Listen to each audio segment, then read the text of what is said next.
Flash. In an amazing discovery at the San Diego Zoo, scientists have introduced the animals to a popular American sport. Now the question remains, which animal is ready to communicate, and what will it say? I'm ready. Are you ready for some football? The Detroit Lions have a player who belongs in the elite realm of superstar athletes. Men who can take their performances to an art form. Wayne Gretzky has been hockey's most accomplished player. His brilliance, unique. The basketball genius of Michael Jordan may never be duplicated. Jim Brown ran with the football in a style unlike any man before him or since. For Barry Sanders of the Detroit Lions, the 100-yard game is commonplace. The 1,000-yard season is easily predictable. But it's the way that he does it that draws glowing testimonials from all-time greats. The great thing about Barry Sanders is no one can dictate what he's going to do. Barry Sanders is unbelievable. I have the greatest respect for him. His ability is unparalleled, and he transcends time. You've got that right, Jim Brown. Someday a bronze statue of this face will be in the NFL Hall of Fame. Tonight, Barry Sanders and the Detroit Lions play the San Diego Chargers on ABC's Monday Night Football.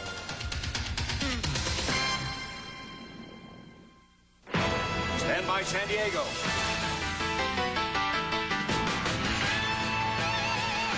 Well, it's Monday night and we're ready to strike. Our special forces are in full flight. There's a roar of thunder way out in the west. The Lions will put the Chargers to the test. We gotta get ready. We gotta get right.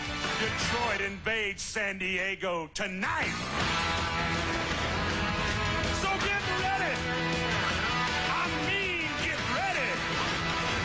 Are you ready for some football? A Monday night party.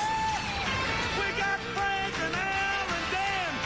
They're gonna get it kick-started. Lynn and the crew's all set. The crowd is psyched, 'cause all my rowdy friends are back for Monday night.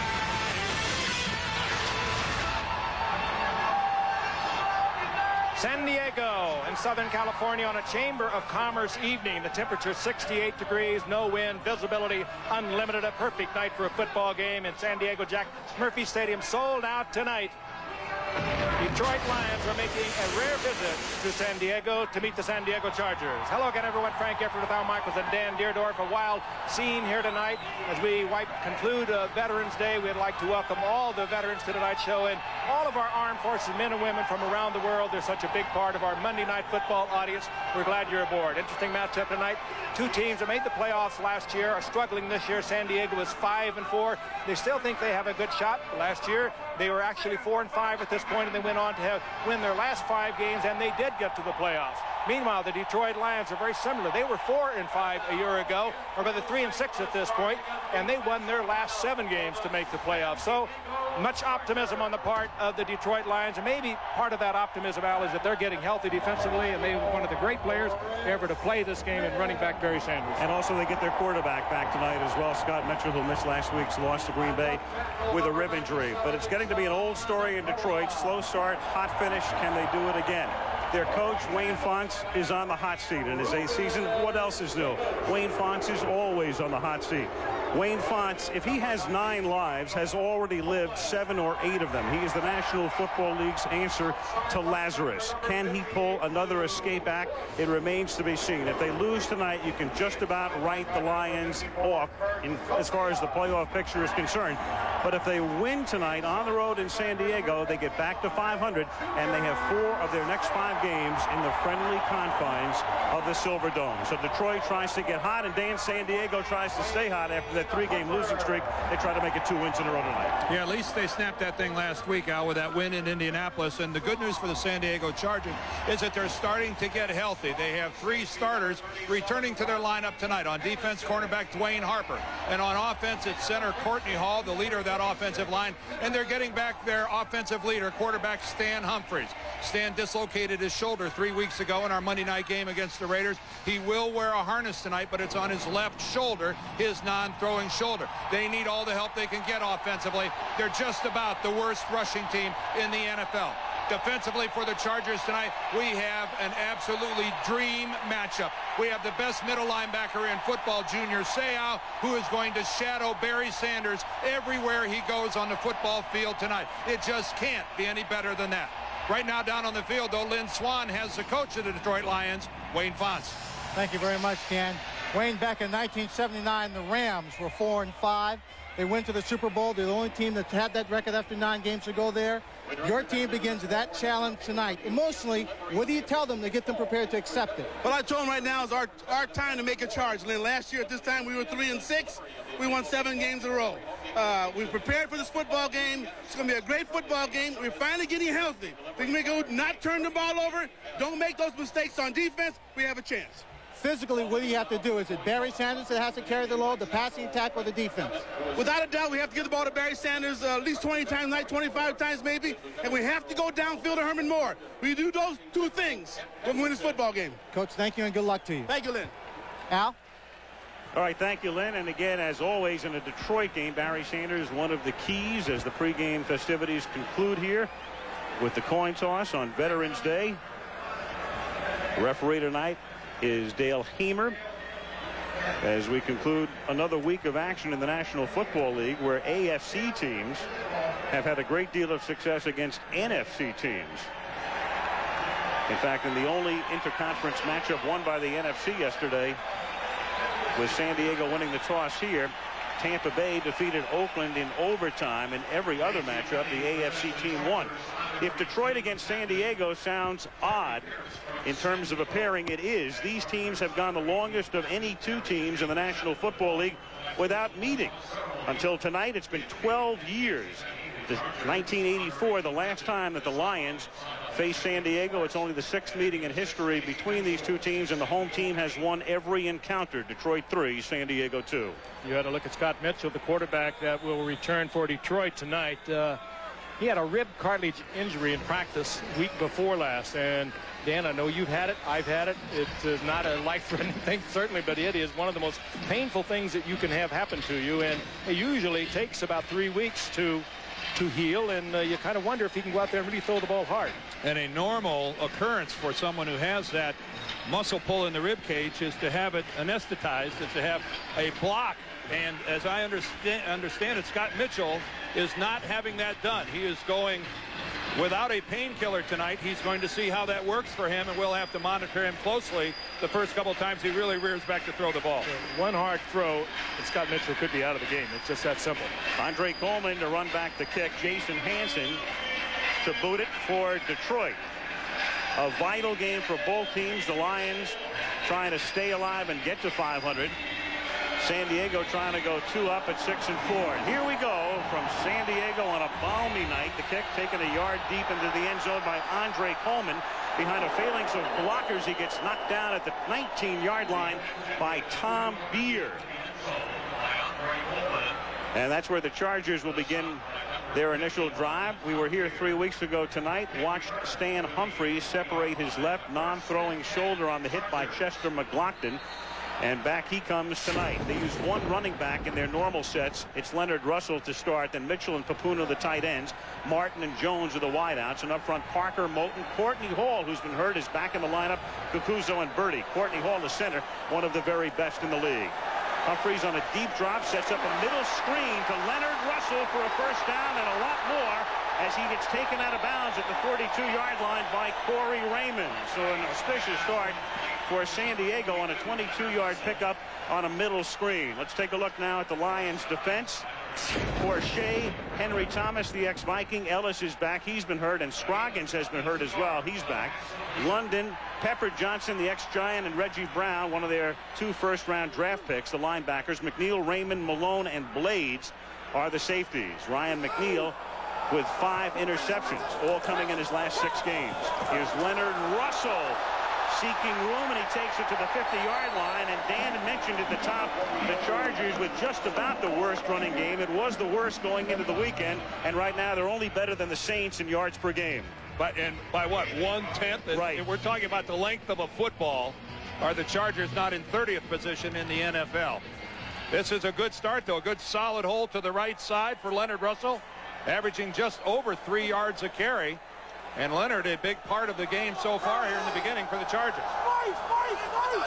2nd and 2. Lions, of course, are pointing to the Charger offensive line. Henry Thomas saying I was drawn off. And Dale Hamer gets his first call of the night.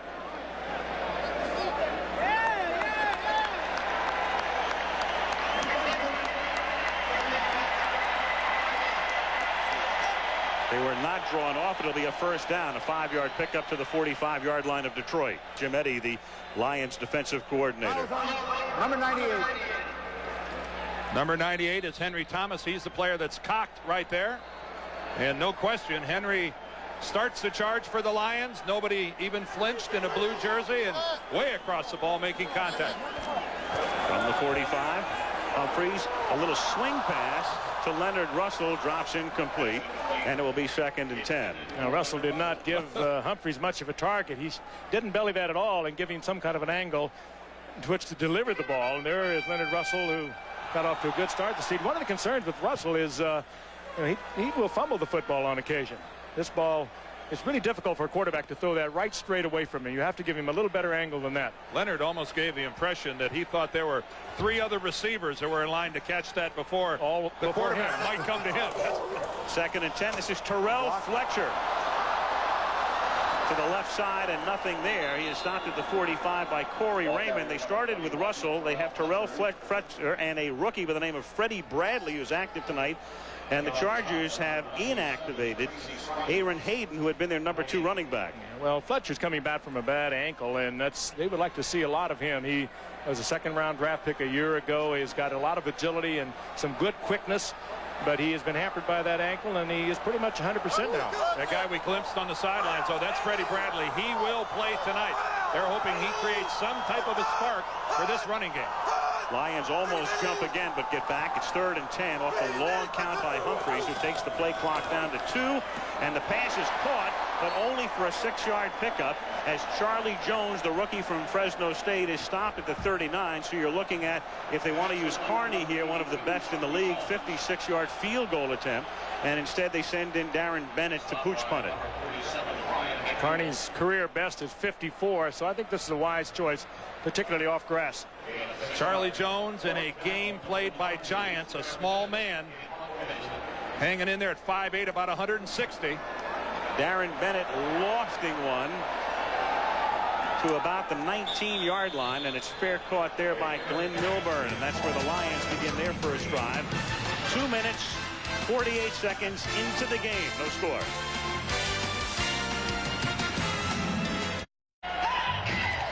Scott Mitchell comes back, missed last week's game with the rib injury. He'll start tonight. Barry Sanders in the backfield. Metzelaar is the tight end. Perriman and Morton and Moore in the 3 wide receiver set, which they use with great frequency. Up front, Roberts, Compton, Kevin Glover. Jeff Harding's one of their number 1 draft choices. Gets the start out of Penn State, and Zephyrus Moss. So now Detroit from the 20-yard line, first down. 2:48 into the game, no score in San Diego. Mitchell to throw.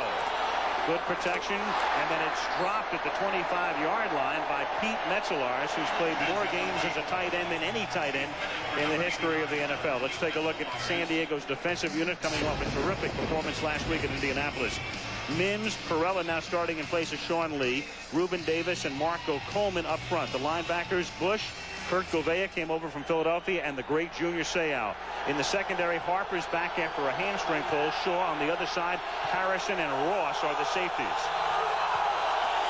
On 2nd and 10, Sanders, his first carry of the night, he's caught in the backfield at the 14-yard line. And the thing about Sanders, he breaks so many big runs. That's the upside. The downside is he gets thrown for a loss, probably with more frequency than anybody in the NFL. Not probably. He does get thrown with more frequency. He's like that big home run hitter. He takes a big cut at it. Barry's not afraid to take a chance, lose a little yardage. He had no choice here, though. The Chargers were upfield. They really penetrated the offensive line of the Lions, and Sanders had no chance. The Chargers got away. They could have been flagged for a face mask. 3rd down and 15. And Mitchell throws. It's caught by the tight end Metzelaars, and Pete, who spent so many seasons at Buffalo, takes it up to the 26-yard line, but short of the first down, and they're forced to punt 3 and out. Kevin Ross making the tackle. San Diego picking up where they left off with Indianapolis a week ago. They were very successful with the blitz. I talked to Dave Adolph, their defensive coordinator. He said, with Barry Sanders, we have to penetrate. I said, you're going to blitz a lot? He said, we have to penetrate. That means they are probably going to do a lot of blitzing. Mark Royals to punt it. Darian Gordon to bring it back. Gordon backpedals. Got a lot of room. Fields at the 25. Gets a block. Turns the corner. Hurdles one man and gets taken down at the 38-yard line. A 13-yard run back, which is just about his career average after a 50-yard boot. Chuck Prefer, the special teams coach for the San Diego Chargers. His offense will take over here with 10:49 to go in the opening quarter. Lions nothing, Chargers nothing.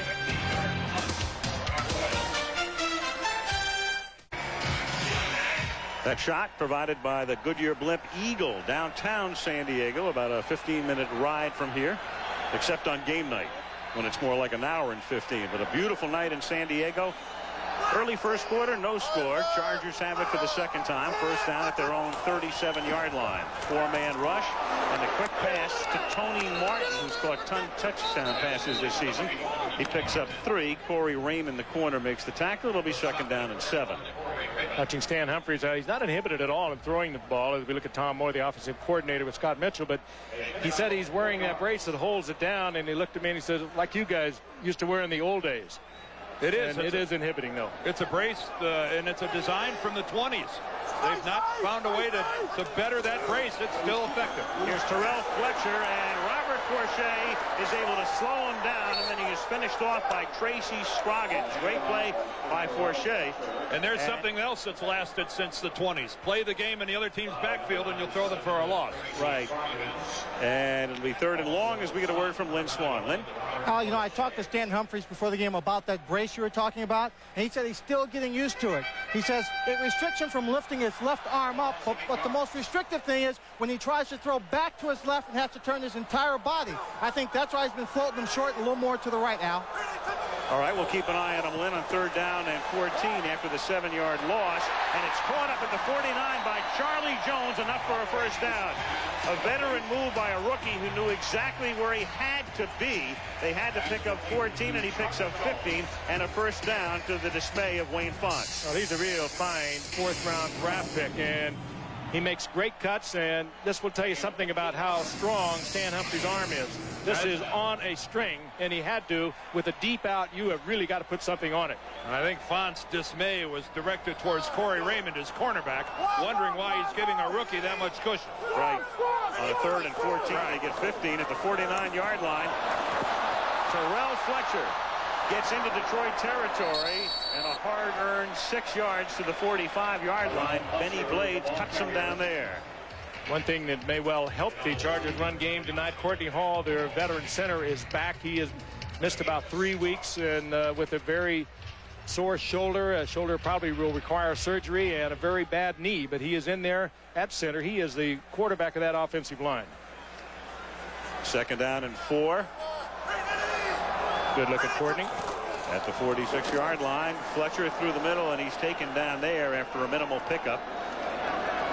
It'll be third down and 3. Pepper Johnson makes the stop. Monday Night Football from San Diego is being brought to you by Miller Lite. When you've got the great taste of an ice cold Miller Lite, life is good. Philips Magnavox, bringing the power of the internet to your own television. Pontiac and your local Pontiac dealer. We are driving excitement. And Breathe Right nasal strips for nasal congestion, snoring, and easier breathing. Looks like a screensaver, doesn't it, that shot? Nasal strips won't do much good for those guys, will they? No. Third down 2 at the 44-yard line. And it's Fletcher again, slipping one tackle and then fighting his way for what he hopes is a first down. It's going to be very close at the 42. Ryan Stewart, the rookie from Georgia Tech, made the tackle. Van Malone, the other safety, they both got there late. They had to take the places of the defensive linemen and the linebackers who went in on the play. Font's upset that his 2 safeties are having to come up and make that hit. But boy, when they got there, they brought a load and they delivered it. Terrell Fletcher, an interesting story, a Bobby Beathard type of draft pick. They traded San Diego's #1 draft pick a year ago for Detroit's second-round draft pick. They drafted Terrell Fletcher. That's a Bobby Beathard pick. At the 41-yard line, he's seen a lot of action tonight. They have Russell back in the game. The fake to Russell. The pass is caught. That's a first down. Tony Martin with a 12-yard pickup. Tackled there by Ryan McNeil. So a good San Diego drive as the Chargers have moved it to the Detroit 30-yard line. No score. 6:45 to go in the period. And Frank, to take that a step further, the Detroit Lions then had 2 #1 draft choices this year, and they convert them both into starters. Reggie Brown at linebacker and Jeff Hardy at guard. Again, another big cushion by a Lion cornerback. This time it's Ryan McNeil on the far side. Well, their cornerbacks have struggled all year, and this is the place to attack them. From the 30-yard line, Humphreys throws, and it's caught by Andre Coleman, who comes back to grab it at the 23-yard line. The coverage by Raymond, the offensive coordinator Ralph Friedgen in the middle, watching this drive start at the 38, and they're down to the 23 now, second down and a long 3. And one thing that Ralph Friedgen is aware of, and that's the fact that Corey Raymond, number 31 on this side, has missed the last couple of games with a knee injury. There's no favors in this league. He'll attack him. And neither cornerback has great speed, and they have got to lay off and respect the fly pattern, and that's what we've seen thus far. Second down and 3, and Russell gets taken down in the backfield, and he flag is down. Henry Thomas makes the big play, pending the call here by Dale Hamer. And it's against the Lions. Flag coming in late. Wayne Fonts obviously chagrined on the sidelines. And this will make it a first down for San Diego after they march it off. Wayne does chagrined very well, doesn't he? Yes, he does. He does some of the best chagrined I've ever seen. He'll use the hands to the face. Number 97 of the defense, 5 yards, first down. He's got a lot of reason to be chagrined. Well, Tracy Scroggins, again, has been out the last 5 games. It's going to take him a while. You don't miss 5 games in the middle of the season and come back and pick it up just like you left it off. That's not going to happen. Well, they've missed so many people. They lost to Stephen Boyd, the middle linebacker. Reggie Brown's coming back from time missed. Al mentioned Corey Raymond. They've been hurt defensively all season. What you can't do is feel your way. If you make a mistake, make it an aggressive mistake. Miscommunication on the snap as Hall snaps it, and Humphreys wasn't ready for it. And Shane Bonham comes in there and knocks him down in the backfield. I mentioned Courtney Hall's been out for 3 weeks with that shoulder, and he is accepting the blame right there. You can see him shaking his head. Now Courtney's doing chagrin. He's they told him go as long as you can, and we'll see how much you got in there. And they just don't know how he's going to handle it. That's the center's version of being offsides. You're not penalized, but you sure feel stupid. Second and 13. Fake draw. Humphreys buying time. Under pressure, and then just throws it away. Good work by the Detroit secondary because they put enough pressure on Stan at the end, and then a flag comes in at the end of the play. Corey Raymond and Tony Martin with contact. Well, they were all dancing down there together. Somebody had a hold of somebody. Flag came in very late. They were still dancing after the band stopped playing. Offensive interference, the preliminary call. Martin was doing the leading, I guess. Pass interference. Number 81, the offense. 10 yards. Martin and Corey Raymond. Martin could have come back and helped Stan Humphreys a little bit. Stan had no pressure on him whatsoever, and Martin just got tangled up with Corey Raymond, wasn't even aware of what was happening behind him. Tony Martin almost gave the impression that he thought it was a running play. I'm not so sure there was a mass confusion in that San Diego huddle. Or else Stan could have checked it off, and Tony Martin out at the wide receiver position didn't get the audible. Makes it second and 24. 5:06 left. Opening quarter with no score. This is San Diego's second possession of the game. Humphreys on second and 24. Airs it out for Martin, who makes the catch for his 11th touchdown reception of the season.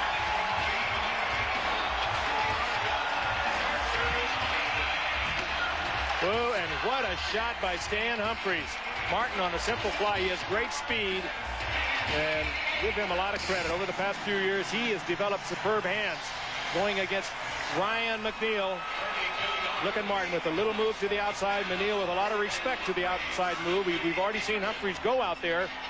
Breaks it back to the middle. He's wide open, and again, Humphreys waited, got hit, and delivered a beautiful strike. That double move takes a lot of time, and Stan waited for it to open up. He took a big shot at the end, but that took some time. Initially, very good protection by the Chargers.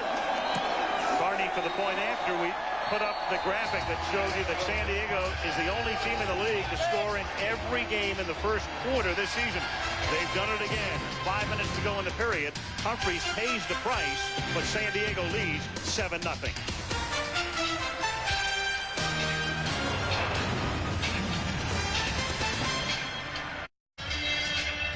John Teerlink, the defensive line coach of the Lions, telling his guys, you knock Stan Humphrey down, it doesn't matter. It's after he threw a touchdown pass. Doesn't pay to knock the quarterback down after 5 seconds. That was a good job initially by the Chargers and their offensive line. They gave Stan the time for a TD. Teerlink was much in the news this past week because he was called to a meeting with the commissioner. We'll get into that as we move along here tonight. Carney's kickoff taken 3 yards into the end zone by Glenn Milburn. And the former Stanford star and former Denver Bronco brings it up to the 24. They let Mel Gray go in a free agency move to Houston and picked up Milburn to run back kicks. So Mitchell and the Lions come out trailing by 7. Visa presents Inside San Diego Jack Murphy Stadium on a beautiful night. Capacity crowd looking on. The San Diego Chargers on top 7-0 with 4:50 to go in the opening quarter. Scott Mitchell with Barry Sanders, the sole back in this set behind them on first down from the 20-yard line. We had a good look of Sanders and Seau together. And here's Sanders looking for room, finds some, and turns it into a 7-yard pickup. John Perella, number 97, making the tackle. Sanders last week 152 yards against Green Bay. A spectacular second quarter, but it was the first time in 7 weeks that Barry had gone into triple figures. Only he had 105 yards in the first half, and they, for some reason, left him in the. Barry's in pursuit of 11,000 yards. Probably go over that number tonight. Second down and 2. The short drop by Mitchell, and the pass is caught by Brett Perriman, and that's enough for a first down up at the 43-yard line. He's tackled there by Terrence Shaw. Talking to Greg Landry, the quarterback's coach of the Detroit Lions, down on the field tonight before the game, and he said, we have spent too much time working underneath. We've fallen into a rut of too many short patterns. We're going to try to go long tonight. We're going to try to stretch the Chargers' corners and go deep to Herman Moore and Perryman. Let's see how long into the game it is before they try. First down from the 44-yard line.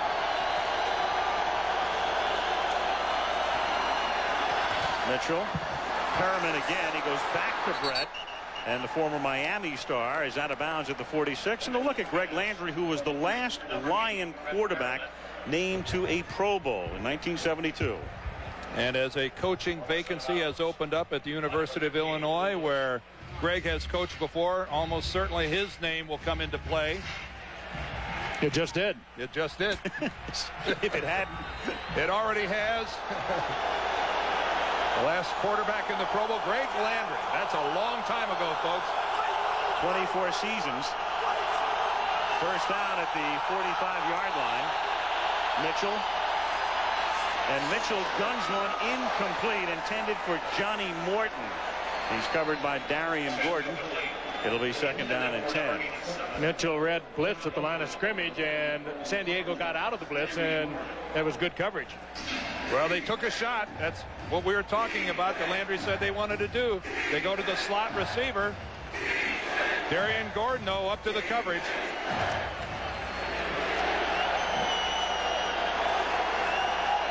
.310 left, opening quarter.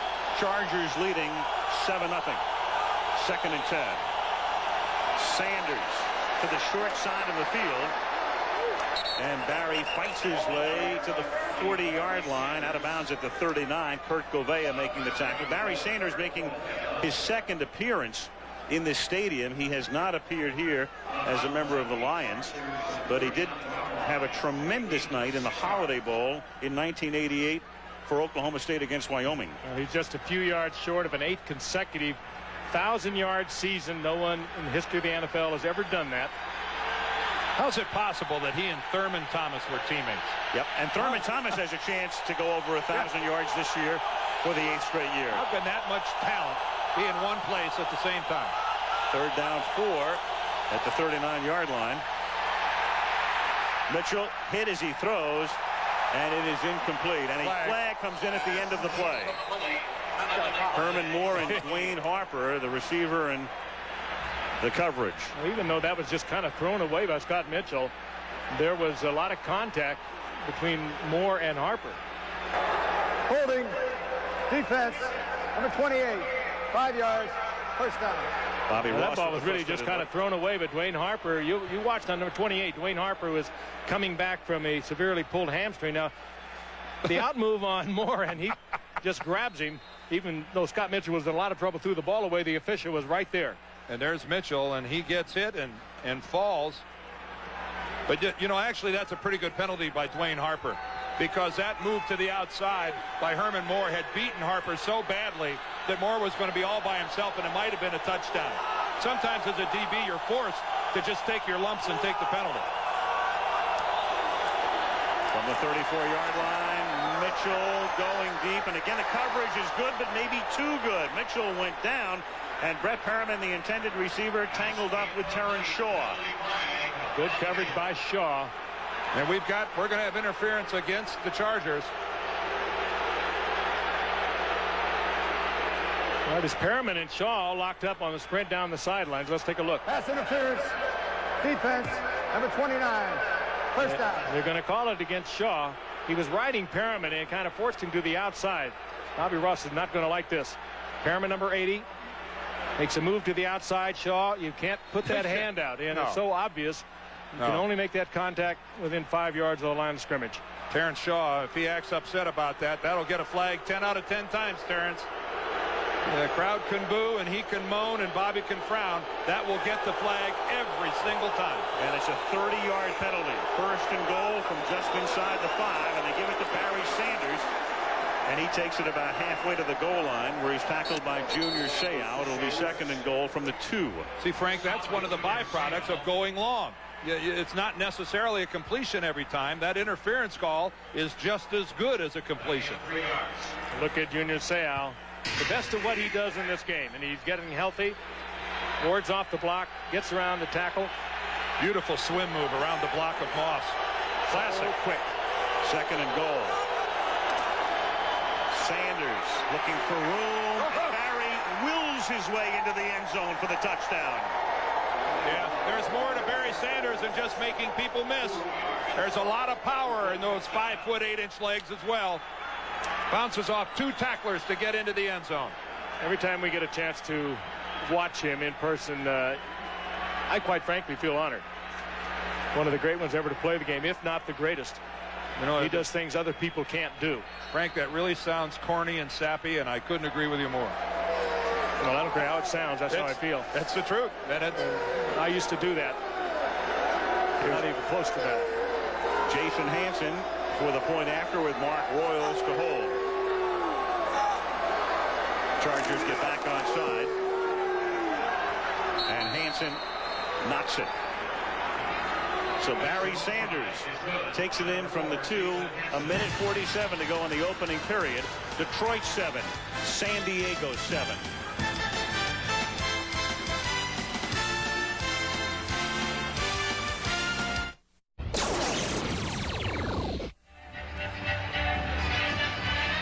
Dave Adolph, the San Diego defensive coordinator, going over that last Detroit drive, culminated by Barry Sanders' 78th career rushing touchdown. Brett Perriman catching 2 passes along the way. And now Jason Hansen to kick off, with Andre Coleman back to receive for the Chargers. Sanders now 10th all-time in rushing touchdowns with 78. That's the category headed now by Marcus Allen and Walter Payton at 110. And Coleman, the most dangerous return man in the NFL. 3rd year in the league. He's already run back kickoffs for touchdowns, but you won't see a 5th year as he's knocked down inside the 20 by Keith Washington. Meanwhile, Stan Humphries coming back from a dislocated shoulder. And Humphries sharp early tonight. That pass caught by Charlie Jones. And then he hits Tony Martin, and then he hit Tony Martin again as Martin scores his 11th touchdown of the season there. In the meantime, Charlie Jones has gone in for x-rays, so we'll get a report on him. With Mitchell, I think the question is in throwing. The motion itself might hurt. With Humphreys, it's going to be taking a hit. And you saw Andre Coleman in the game with Jones out, and this is Freddie Bradley, the rookie out of Sonoma State, with his first carry, a gain of 2. Well, next week, one of those fabulous marquee matchups on Monday night that we've been anticipating for a long time. And here it is, folks, will be at Texas Stadium in Irving next Monday night. The Green Bay Packers and the Dallas Cowboys. The Pack coming in 8-2, best record in the NFC, and the Cowboys off their scintillating win yesterday in overtime against San Francisco. And at halftime tonight, we'll visit with Troy Aikman. Packers and Cowboys next Monday night. A scintillating win. Second down and 8 as Humphreys throws and draped over Tony Martin with no flag thrown. Corey Raymond. But Stan took a big shot at the end of that play as well. That's where the biggest concern is going to come in. Was Mike for the Chargers. There he is, and he was right in Stan's face. Stan really forced to throw that into the ground. He's going to take a shot right on his left side. Oh, look at Stan smartly spin around and take the blow with his passing arm. That's a good look at Stan protecting that left shoulder, able to pivot at the last moment and take the shot on the right arm. 3rd and 8. You saw Sean Salisbury, who's the backup quarterback, and Humphreys dumps it off, and it's too low to be handled by Terrell Fletcher. So a good pass rush that time. Luther Ellis leading the charge, and it's 4th down. A very disruptive series for Detroit's defense, and Wayne Fonts, who's an old defensive coordinator, likes it. This is what he wanted. He wanted penetration, somebody in Humphrey's face, and to keep Humphrey from having time to deliver the ball and also put him on the ground. I think that's what Stan was saying to Bobby Ross right there. What do you expect me to do? Darren Bennett leading the league in punting, 48.5 yards a kick. This a much shorter kick that goes out of bounds, and they will line it up and spot it at the 35-yard line. That's a 45-yard boot by Darren Bennett, and that's where the Lions and Mitchell will take over with 43 ticks left in the opening period. Talked about Barry Sanders playing in this stadium once before. Barry at Oklahoma State, and they faced the Western Athletic Conference champion Wyoming Cowboys. And a look at Barry as a Cowboy. Yes, he was at OSU. 222 yards that night and just 5 touchdowns. The same moves, too, isn't it? Exactly. First down at the 35. Fake to Sanders, and that buys time, and then the pass, though, is errant, and the receiver, Johnny Morton, gets knocked down, and that precipitates a flag. Rodney Harrison came over and delivered the shot. Again, the NFL is protecting the wide receivers in a ball that is not in play and not catchable. Dan, you can't drop. So blatant. You just can't drop it. Official and uncalled for. Take a look at this. The pass from Scott Mitchell, well overthrown. Number 37 of the defense, hitting the defender after the ball was overthrown.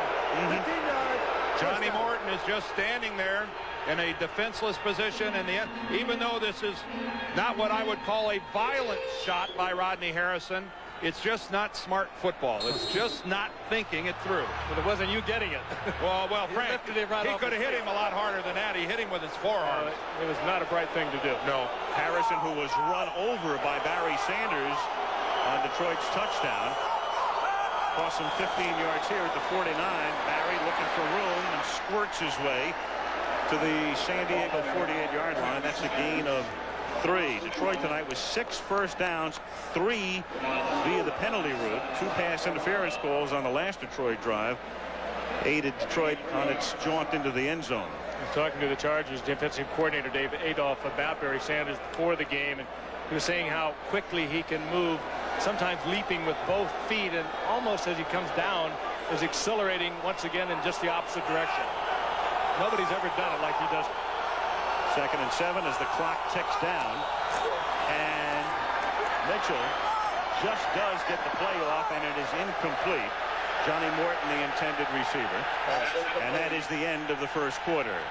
So that was a bad pass. End of one in San Diego. It's the Lions 7 and the Chargers 7. And Monday Night Football returns after this message and a word from our ABC station. And snow all around us. Are we next? Find out after football. Back in San Diego, we start the second quarter. Al Michaels with Frank Gifford, Dan Deerdorf, and Lynn Swan. The game tied 7-7. And it is 3rd down and 7 for the Lions at the San Diego 47-yard line. Junior Seau in a down position and now gets up again, showing blitz. Comes late, and the pass is intended for Perriman and incomplete. The coverage by Terrence Shaw, and Mitchell is down. Mitchell knocked down by the linebacker, Lewis Bush. I think they're going to say it was a late hit. Defense, personal foul, roughing the pass. And Magic, Don Mikowski, begins to heat up. Again, keep in mind he's playing with very sore ribs, rib cage injury about 10 days ago. And if you've ever had your ribs damaged, you know how painful it can be, and you can see it in the movement of Scott Mitchell. It's a short drop. It wasn't the initial hit by Lou Bush. It's him spinning and throwing Scott Mitchell when he knew fully well he didn't have the football. Again, I don't know how anyone could execute a move like that and not think that he's going to draw a flag for doing so. Let's talk about doing it for all the world to see. First down at the 33. That's already 5 penalties against San Diego, and an inside end around to Brett Perriman, who takes it to the 20-yard line. A beautifully designed and well-executed play. Perriman taking the inside handoff on the end around and picks up a first down.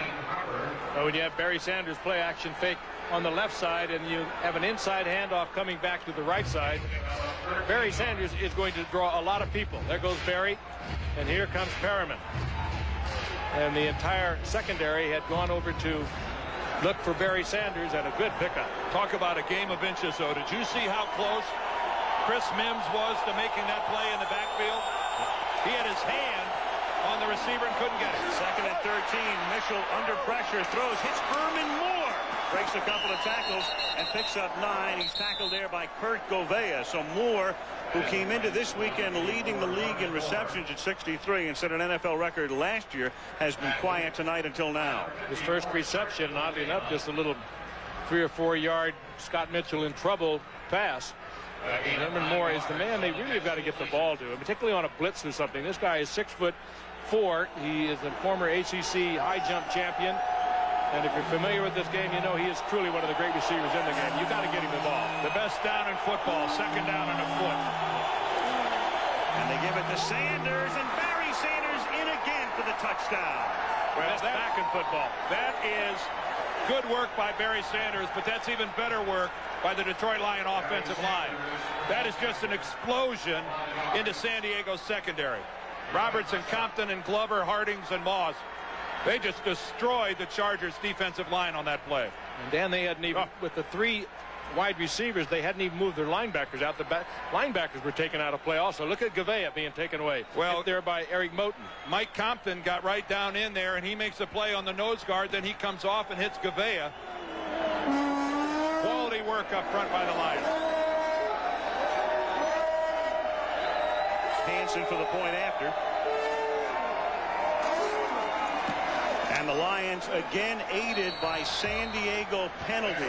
They've been crucial tonight, capitalized. And with 13:40 to go in the opening half, it's Detroit 14, San Diego 7.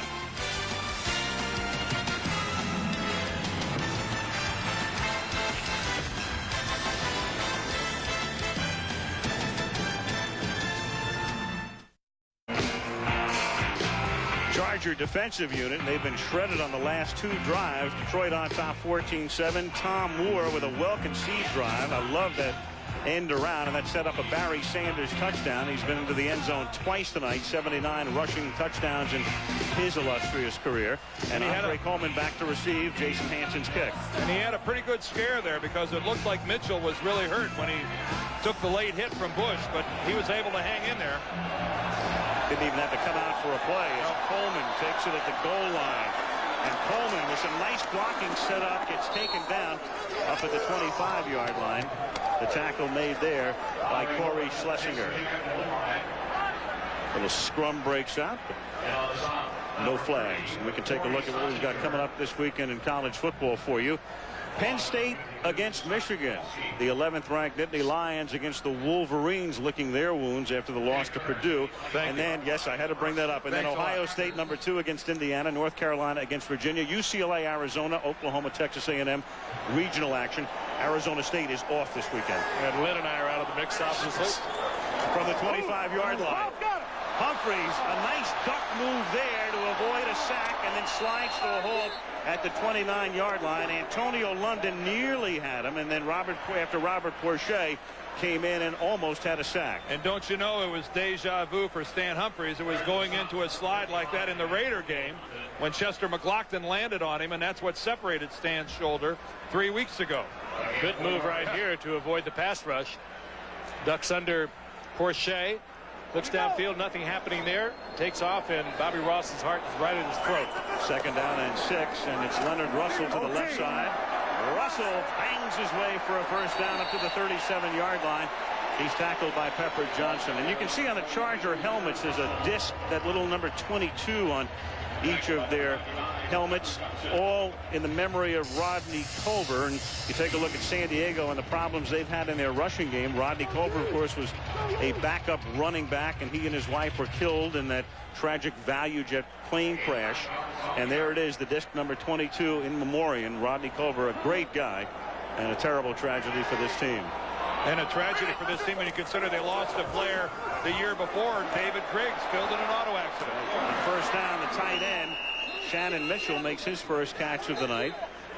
Antonio London is right there, no gain. Stop and think about this. This is a football team that has lost 2 players off of their active roster in accidents in consecutive years. Griggs in 95, Culver in 96, and that's an awful lot of tragedy for one football team to have to deal with. And a couple of classy individuals that really impacted on this team. 2nd down and 11 after a loss of 1. Lions leading by 7 early in the 2nd quarter. And Terrell Fletcher up to the 45-yard line. So a better running game. A flag comes in at the end. Robert Porcher makes the tackle, but clearly the Chargers with great improvement on the ground tonight. Maybe a face mask call here.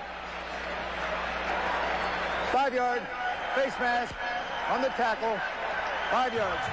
Of course, the Detroit Lions, certainly a team that can no stranger to tragedy. The loss of Wayne Font's brother. Remember, Eric Andelsek, the guard, was killed. Mike Utley was crippled in an on-field accident. These are 2 teams with their share of tragedies in recent memory.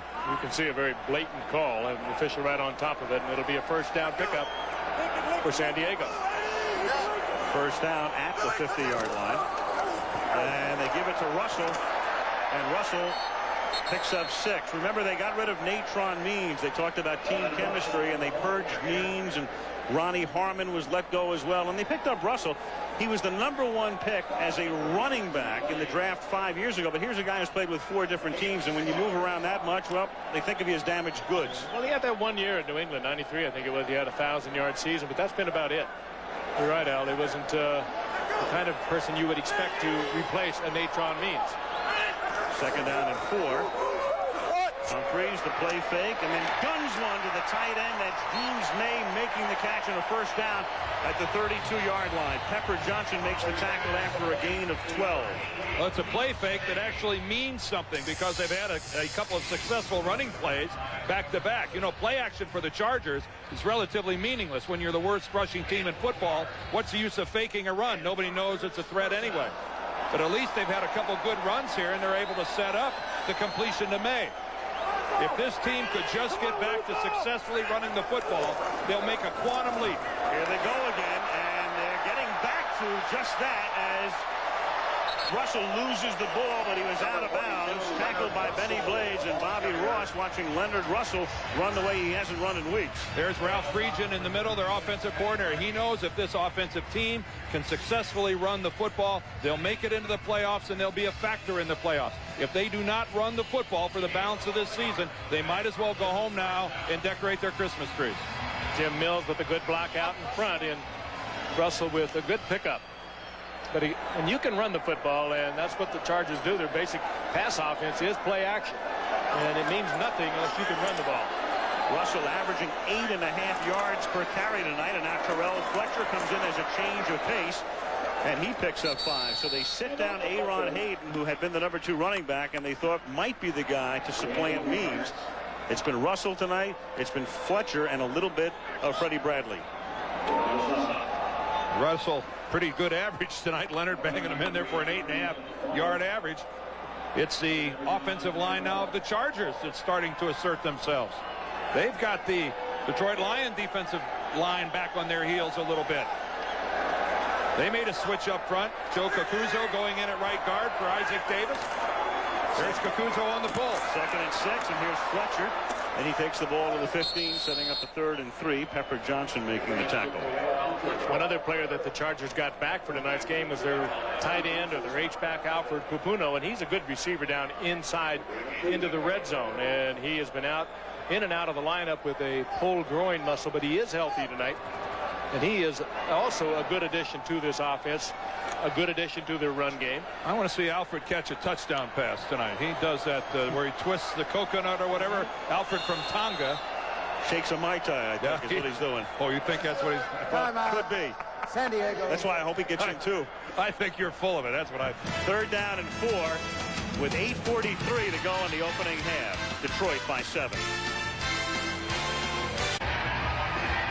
Detroit is leading in the game, but San Diego has twice as many yards compiled at this point. The difference, penalties. The Chargers have been penalized 75 yards to this point in the game, and it's killed them. 3rd down and 4 now. San Diego after the timeout, and Humphries picks up the 1st down on a pass to Brian Still, a rookie out of Virginia Tech, who has been slow and emerging, painfully slow, but begins to come on now, and it's a 1st down at the 8-yard line. Well, he's like Charles Jones, who was hurt earlier. Brian Still, a rookie, 2nd-round draft pick, and you're taking a look at Charlie Jones. And Jones not giving any indication he's going to be back in this game. He looks stiff. There is Still. 2nd-round draft choice this year, and Al said painfully slow. And another look at Charlie Jones. He's hurting. 1st and goal, and they give it to Russell, and he gets taken down after a gain of 1 by Robert Porcher. By the way, they report on Jones, who you saw walking off, and there he is again. They took x-rays. They were negative. His return, they say, is questionable, and I would say right now it is almost impossible. It would pretty good question mark on that look. Have to be a miraculous comeback. Man, obviously in a great deal of pain. Again, if the Chargers are to run the football and make a statement about running, what a great place to do it right here inside the 10. 12th play of the drive, 2nd and goal. Russell is the eye back. Russell swings to the outside and cuts it back and can only take it to the 6.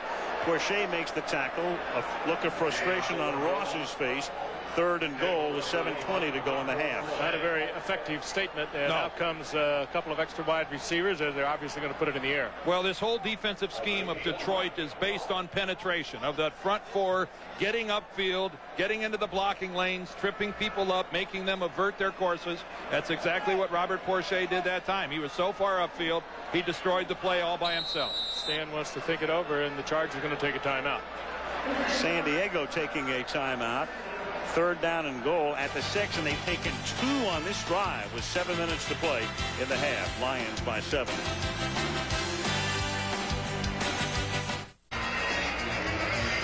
The Lions stiffening on San Diego's 2 running plays after a 1st and goal is now a 3rd and goal. The Chargers have not scored a rushing touchdown in their last 7 games. And they don't figure to rush this one in either. It's 3rd down in a passing situation. They fake the give, and then Humphries gets taken down. A great play by Robert Porcher. Got just enough of him to knock him down for the sack and set up a field goal attempt. Again, as I just said, it's all based on an upfield explosion and create chaos. This time they're trying to finesse Porcher. They're going to try to block him, kick block him with the opposite guard. And this is a dead duck play from the beginning.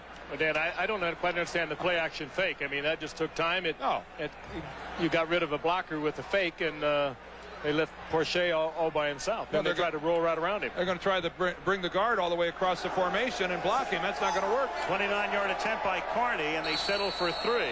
And that is the right word to use as that drive fizzles.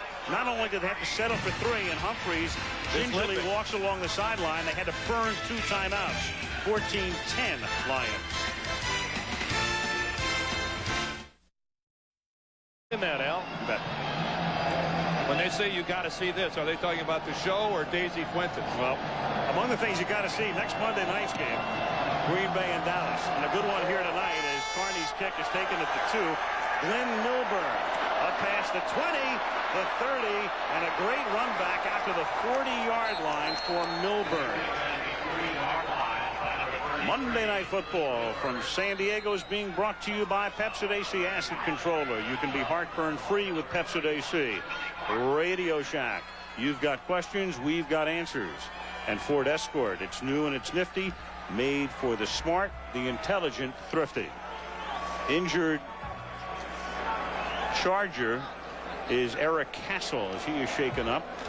And Stan Humphreys was gingerly walking along the sideline when we last saw him before the commercial. As you look at Castle, but Humphreys appears to be ready to come back in the next time they have the football. They actually retaped Humphreys' right ankle.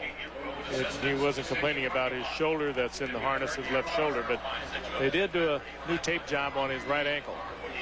Here's the Sean Salisbury, who's filled in for Stan while he's been out.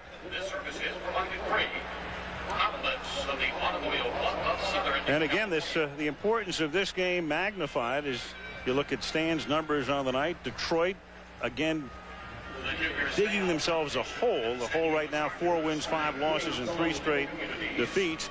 And San Diego had gotten off to a decent start at 4-2, but then they dropped 3 in a row and came back and beat Indianapolis on the road as Bobby Ross tries to do what he did last year, guide his team into the playoffs.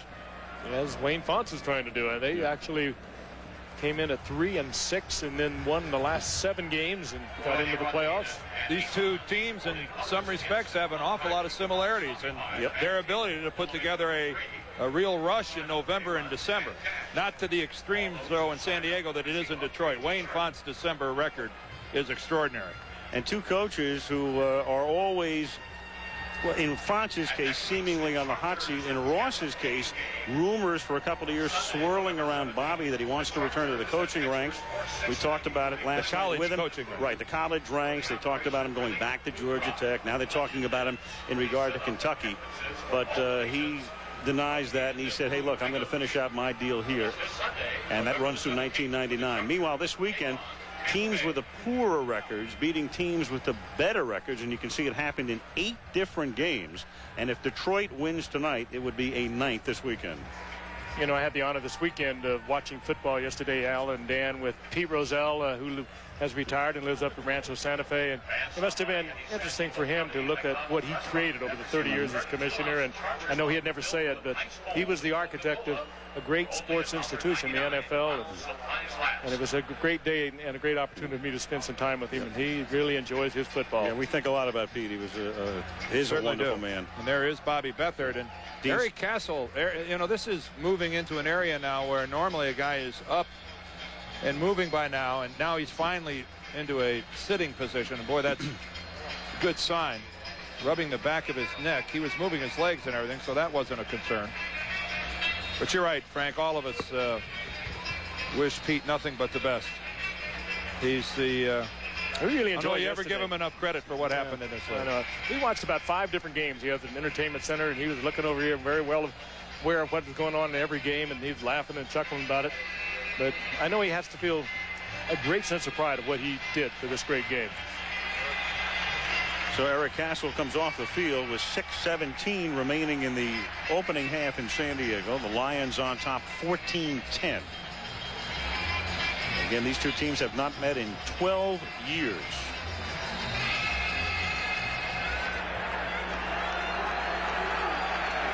First down at the 41-yard line as play resumes now. Scott Mitchell under center. And Pete Metzelaars is the man in motion. Mitchell swings it out to Barry Sanders. And Sanders gets run out of bounds close to a first down. Dwayne Harper running him out of bounds up at the 48-yard line. It'll be second down and 2. And that play right there is one of the things that Wayne Font says we need to do more, and that's pass the ball more to Barry Sanders. He came into this game with only 17 receptions. Get the ball to Barry Sanders as often as you can, because this is what happens. Bounces off tacklers to score the first touchdown in the first quarter. This, though, great blocking by the Detroit offensive line, and he is the reason the Lions lead this game 14-10. Second down and 2, and Sanders looking for room. A little spin action there, and he takes it up to the 49, but he's cut down shy of the first down by Rayleigh Johnson. It'll be 3rd and 1 with 5.5 minutes to go in the half. He is a good receiver. He works in space effectively. And it's a good extension of the running game, really. Sure. That is, you call it a pass pattern, but in the old days you could run almost a pitch out or a lateral. It's a very high percentage stuff, and it gets him into an open field. What's a low number is that average we just saw for Sanders at only 3.5. He can change that quickly. 3rd and a short 2 from the 49-yard line. And Sanders stumbles, so he takes the handoff, stumbles. Junior Seau with the mini celebration because San Diego will get the ball back.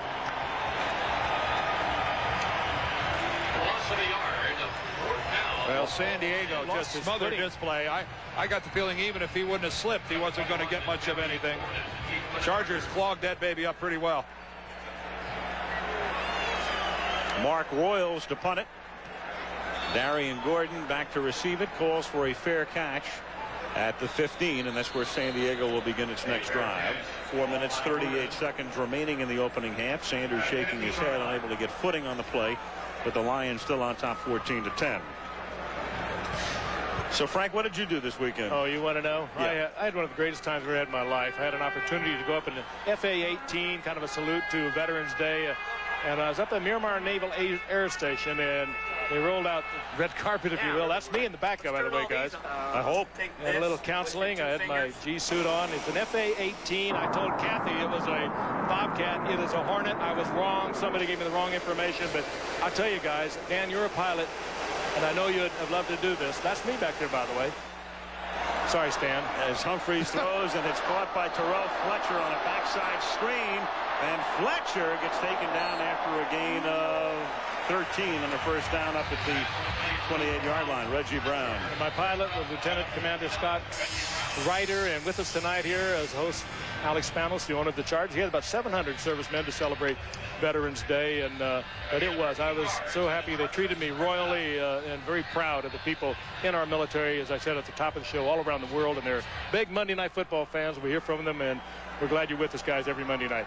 You went on a bombing run all the way over to Arizona. Simulated bombing run, strafing run, a dogfight. Meanwhile, Coleman drops it as he takes the handoff from Russell, and an ill-conceived and terribly executed play ends back at the 21-yard line, a loss of 7.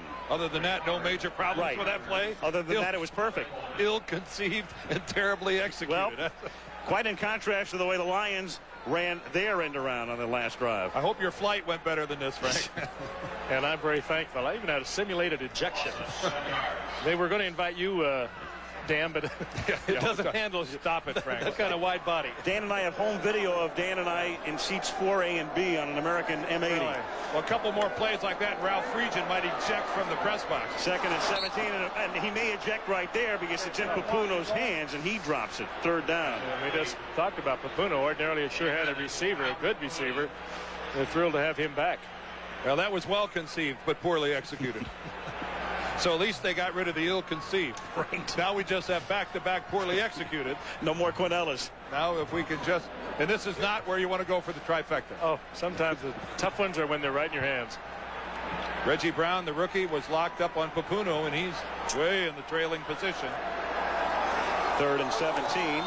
They have to get to the 38 to convert, and Humphreys guns it deep enough, and that's dropped at the 45 by Andre Coleman. Another well-conceived but poorly executed. Well, that's some series for the Chargers.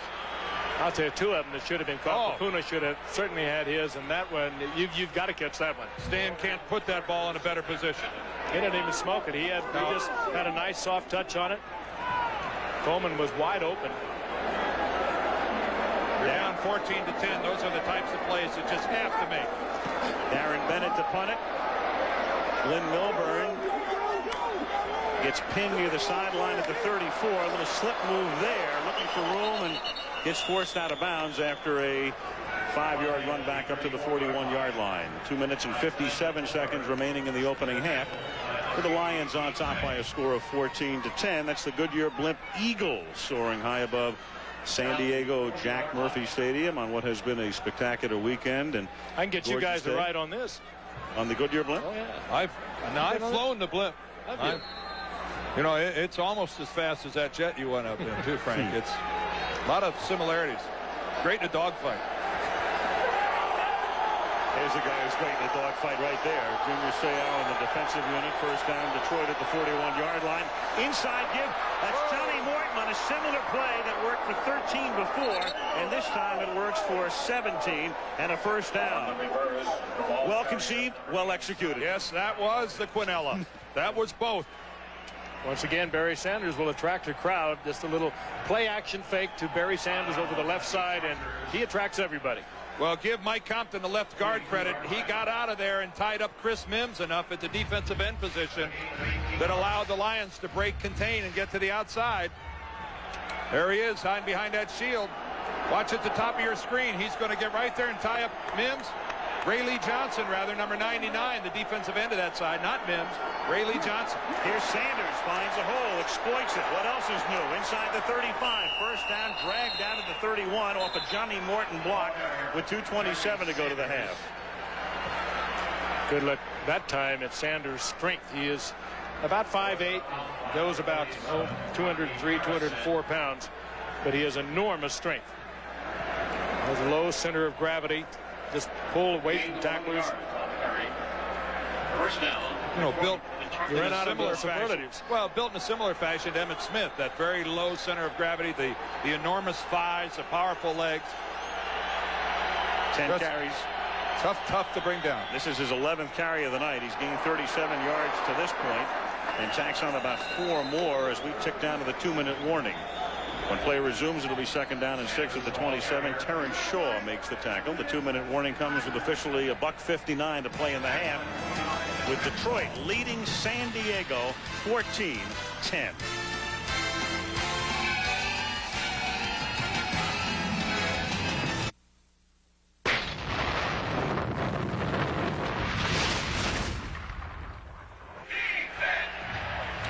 Well, this is one of those instances where time of possession doesn't necessarily translate into who's winning and who's losing. 2-1 in favor of San Diego, and yet they're trailing the Lions by 4 points. And the Lions have the ball in scoring position. Second down and 6 at the 27. And Mitchell under pressure, and down he goes. Darian Gordon came through on a corner blitz and knocks him down for the sack back at the 35-yard line. A 7-yard sack. This was what was so effective last week against Indianapolis. They had 4 sacks and 3 interceptions. They had 3 interceptions in the first half. And if you're going to blitz, did it off of the blitz. And if you're going to blitz a left-handed quarterback, blitz the left corner where he's coming from Mitchell's blind side. Mitchell turns at the last minute and catches sight of Gordon, but by that time it's too late. Very effective call that time by Dave Adolph, the defensive coordinator of San Diego. And a rare call, too. That's only the second sack of Gordon's career. 3rd and 13. Mitchell stepping up, guns it over the middle, and it's incomplete. He tried to thread it into Brett Perryman, who was double covered on the play. And once again, Al, he was under enormous pressure. He stepped up. He had to get rid of the football to avoid the sack. And that looked like that hurt Mitchell. Did you see Mitchell grimacing? And there is Scott coming off. Another look as Jason Hansen comes in to attempt a very long field goal. And that pain came from just throwing the football. Hansen, they'll spot it at the 43. It's going to be a 53-yarder. He can do it. For one of the very best. In fact, the career all-time accuracy leader is Jason Hansen. And Hansen's kick is low and long and no good. And that means the San Diego Chargers will get it back where the ball was spotted, which will be the 43-yard line with 1:21 to go in the first half. But remember, the Chargers had to burn 2 timeouts on that one drive, and they only have 1 remaining. Well, Wayne Fonts was correct in making the assessment that his kicker had enough leg. That thing had enough distance. But boy, do you surrender a lot when it comes to field position. 81 seconds is a long time in this league, even though they only have 1 timeout left. This is an awfully good start for the Chargers. Let's see if they can do something with it. Humphreys at the 43-yard line. Stan throws it over the middle. It's caught by Fletcher. And Fletcher just does cross the 50-yard line. 49, and the Lions were able to keep him in bounds. And Detroit avoids the clock stoppage here, and San Diego doesn't want to burn a timeout with 1 left. Second and a short 3 inside the 50-yard line. Get him loose! Get him loose! Humphreys rolling out to by Tom. Again, it's Fletcher. This time he has the first down. And Fletcher takes it to the 34-yard line. He's tackled there by Ryan McNeil. Clock ticking down to 49 seconds. And San Diego will use that last time out. The final one.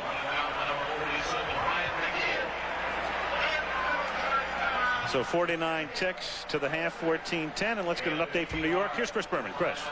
All right, Al, thank you. Some action there and action here. Coming up on our Toyota halftime report, you'll talk with Troy Aikman after yesterday's huge Dallas win over the 49ers. And that was just part of a wild Sunday, including 522 yards passing by Arizona's Boomer Esiason, 3rd best ever in the NFL. Boomer had 351 yards in the 4th quarter and overtime alone, when the Cards scored 3 TDs in the winning field goal to rattle the Redskins 37-34. Boomer threw for more yards yesterday than he had all season. But Al, we're all partial to Boomers here, aren't we? We are, and what an amazing performance by Esiason in a season in which, a couple of weeks ago, everybody was wondering, where's Boomer? He's been on the bench for the last 6 weeks. That's where Boomer has been. What a way to come off. Now, tossed into that, it was a wild day for Boomer. I think he had 4 interceptions at the same time, but still 500 and change. Hey, when you win. And when you win. And a W, right. First down now at the 34. San Diego without a timeout. Humphreys loses the football and then has to cover up back at the 48-yard line. It was stripped by Henry Thomas, and then Stan recovers, and it might as well be second than a million here because the clock will restart in a moment, and they can't stop it.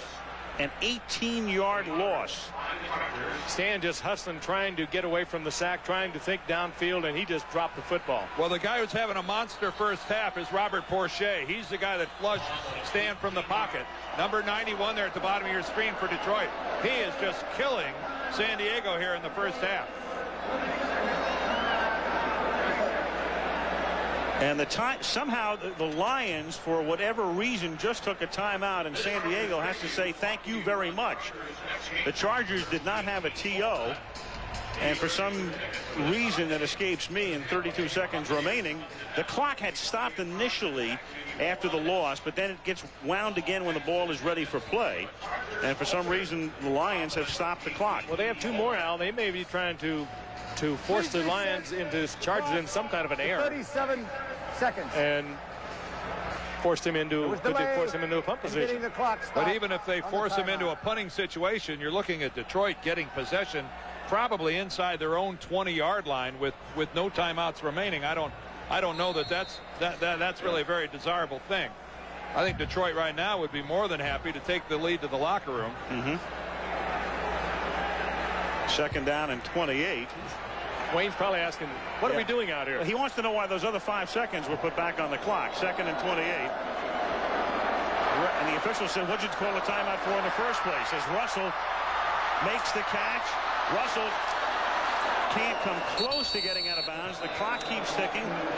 The play is dead at the 43-yard line. Humphreys tries to get him lined up, looking up at the clock, which he can't stop, except by spiking it. If he's going to spike it, then take it forever to run this play. And now there's a whistle and a flag. But if he spikes it, Al, it's 3rd down. If he spikes it, he's going to put himself into a 4th and 17 situation where if he throws an incompletion, it's going to be the Lions ball in good field position. He was in no man's land here, and in the meantime, the clock stops because 2 flags were thrown. Back to that ill-conceived thing again. Yes. One thing, ill-conceived strategy. Corey Raymond was limping noticeably for Detroit. He was calling for help on that last play when he thought they were going to run a pass pattern against him. Why does it always seem so simple up here? You know, we seem to understand everything perfectly. I don't know why they struggle with it.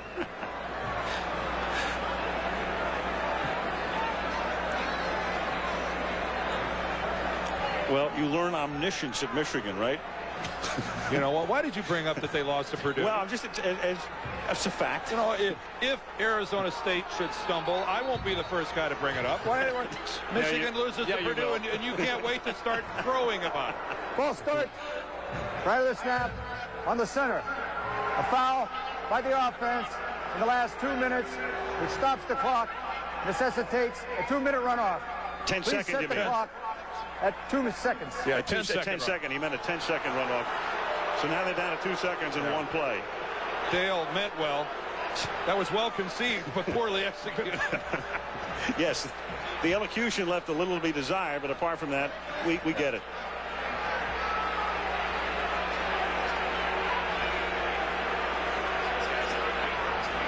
Well, now we know what's going to happen. Stan's going to air it out. Well, the last time we had the Lions was in the playoff game when Philadelphia aired one out at the end of the first half in that playoff game last year and scored. And, of course, play can't end on a defensive foul. Detroit has Herman Moore in the game as a defensive back, so he can leap and try to break up the Hail Mary, and he's down in that area, and somehow Coleman made the catch. And there's a flag down at the 7-yard line. There's a penalty marker at the 7. In the meantime, the place goes bonkers, but let's wait for the call. Detroit had Herman Moore playing defensive back. He's a former high jumper. He'll stand now. That's offensive interference. On the defense. That was defined. Yes. Touchdown. Probably Herman Moore. Whoa, what a mistake by Detroit, and what a play by San Diego. Tony Martin is there and coming down with it. Andre Coleman gets lost in the back, and the ball goes right through Ryan McNeil's hands. He didn't touch right it. into Coleman. What concentration on the part of Coleman. First touchdown reception of Coleman's career, and what a moment. Reminiscent of what the Green Bay Packers did earlier this year to the Chicago Bears. Yep. The last play of the first half, that's where Brian Cox went nuts at the officials. And what a lift for the San Diego Chargers here at the end of the half. An exasperated Fox walks off the field. The halftime score is 17-14, and we have Chris Berman's halftime highlights coming up. Also, Troy Aikman live from Texas at the half. And we'll return after this message from the National Football League and a word from our ABC stations.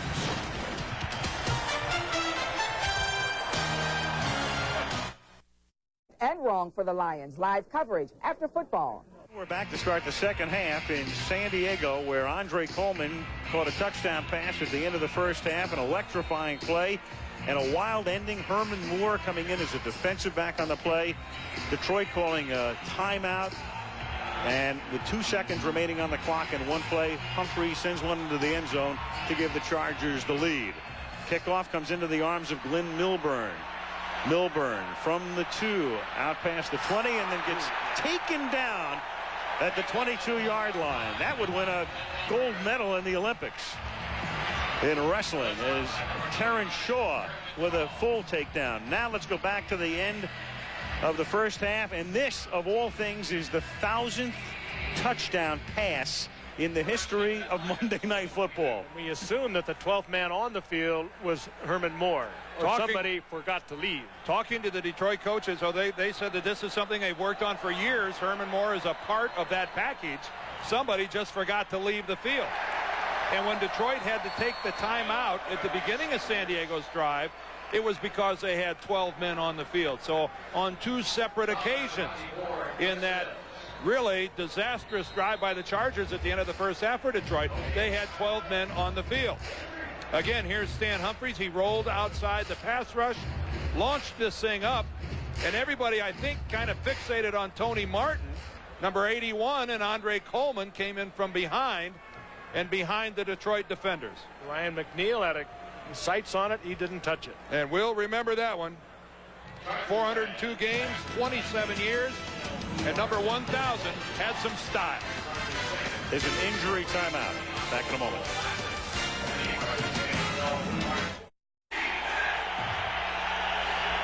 Junior Seau and the San Diego defensive unit, their team up by 3 as Detroit begins its drive. Second down and 10 from the 23-yard line. The play fake.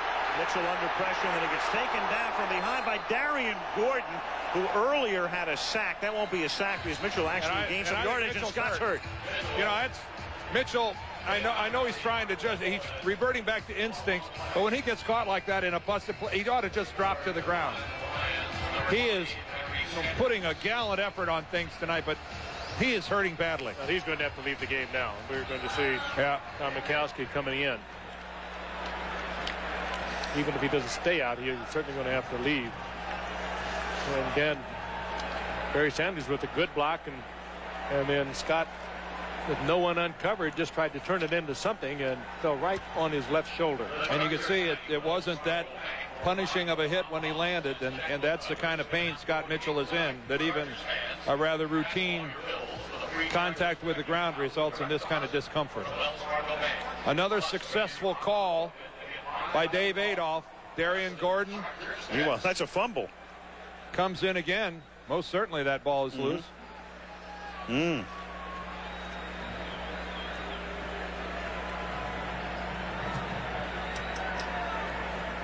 Mikowski, of course, started last week and relieved Scott Mitchell against the Giants. In fact, that last play will be ruled a fumble, and Barry Sanders is the guy who comes in and retains possession. It'll be 3rd down and 8 when play resumes. He's the only Darian Gordon slapping it out, and Barry Sanders was right there after also making an awfully good block on it. So Sanders saves it. Back in a moment. Now on the bench. Walked off the field, and Don Mikowski in his 10th year in the league, 6 years in Green Bay, 2 in Indianapolis, and now in his 2nd with Detroit. 3rd down and 8 for the Lions from the 24. San Diego leading by 3 early in the 3rd quarter. And Mikowski under a lot of heat and dumps it off incomplete. The pressure put on by John Corella to force the punt. No blitz on that. That's just the guys up front getting to the quarterback. This is a fired-up Charger team. Mikowski, as I said, took over in the Giants game 2 weeks ago, started last week. He's thrown for 44%. He really hasn't had a good year going back to 1989 in Green Bay. Mark Royals to punt. Darian Gordon accepts it at the 25-yard line. Looking for room, turning the corner, up past the 40 and shoved out of bounds up at the 45-yard line by Van Malone. Gordon caught that football at least 20 yards beyond the nearest Detroit Lion, and that is the recipe for disaster. That is giving a return man like that a lot of room, and as you can see, somebody from Detroit still down on the ground. I think it's Tony Simple, backup offensive guard. Again, take a look at this. Gordon is chasing the ball, and right here comes down with it, and we don't even have a Detroit Lion anywhere near him. He's allowed to change directions, take off. Still nobody from Detroit. Still, there finally we get someone from the Lions, and that's allowing the wall to set up, and it allows him to relatively easily break contain. There's a better look at it. that. You're so right. Yeah, and then he'll go over there and pick up the picket line, and this is the most dangerous punt return man in the game today. You have to assume that that was a very effective job of the Chargers holding the Detroit Lions, keeping them from releasing into their punt coverage. Frank Novak, the special teams coach for the Lions, has got to tell his guys, you've got to cover more ground. Now the Chargers from the 44, huge hole for Leonard Russell, flag down. And the big back picks up 17. Benny Blades makes the tackle, but we'll see about the flag at the 47-yard line. They're going to bring it back, holding. Dale Hamer, the ref. Holding. Number 53, the offense. 10 yards. Repeat first down. Yeah, that's Courtney Hall, the center. They've been so concerned about him. He's playing with a very sore shoulder and a sore knee, and they were just told him to go in and go as long as he could. San Diego, 90 yards worth of penalties tonight, and it really hurt him on Detroit's 2 touchdown drive. That's Greg Engel, the rookie who played for Courtney Hall in his absence, and he's a third-year guy, not a rookie, but he's not started before. If Hall can't go, he'll have to come in. And Fletcher on 1st and 20 can't get on track. That's a loss of a yard or 2. Tracy Scroggins knocks him down. And when they had Greg Engel in there, Dan, as you call, and particularly in the Raider game, they had a lot of things happen. The miscues with that offensive line, and he's very young. Courtney Hall is the veteran, the quarterback of the offensive line. But they had a lot of problems with Greg Engel in there. Offsides, jumping the count. 2nd and 21. Humphreys with protection. And then a pass caught by Tony Martin. He takes it up to the 41-yard line. It'll be 3rd down and 15. Mitchell re-injuring his ribs is the report, and his return is questionable. And without that look, it's more like doubtful. The baseball hat is not a good sign. For that rib cartilage injury that we talked about at the very beginning of the game, it's so painful. When you aggravate it, you can really put yourself back by a long period of time for getting back to normal. 3rd and 13, Humphreys, and that is broken up, and a flag comes in at the end of the play. 2 flags, in fact. Brian Still, the intended receiver, and Corey Raymond got there, and Still is applauding, and he thinks the call will go against Raymond. I can tell you one thing, Stan never saw the end of that play. Stan got whacked. Brian Still was pushing, so was Corey Raymond. Against Detroit is the call. Pass interference. Defense. Number 31. First down.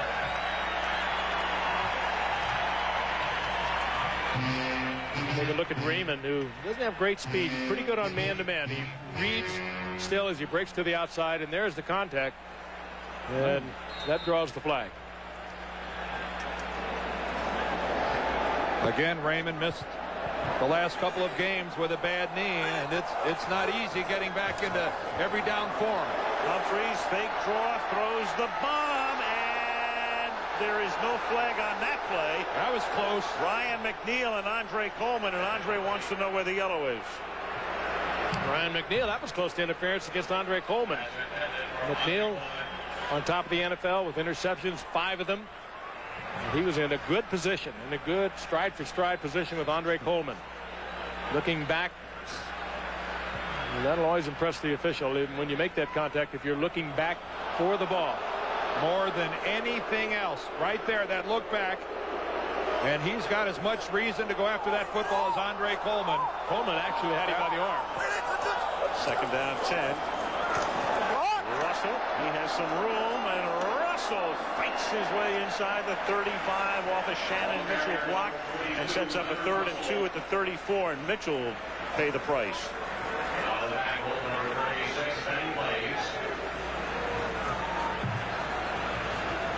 Go back to the last play now. Here's the conclusion of that play, and you can see Andre Coleman actually grabs the forearm of McNeil. Pretty alert play by Andre Coleman. That should have been your flag. That's a tough one to see. 3rd down and 2. Russell, 1st down inside the 25.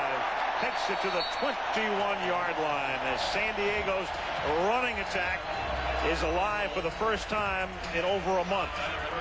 You know, we harped on it at the very outset of the game, but they were averaging just close to 80 yards per game, next to the last in the league if you look at defensive coordinator Jim Eddy, and Russell again, but averaging 3.2 yards per carry. Tonight they've done much better. And the last 3 times that Leonard Russell has carried the football, he has had monstrous holds. 9 carries, 57 yards for Leonard.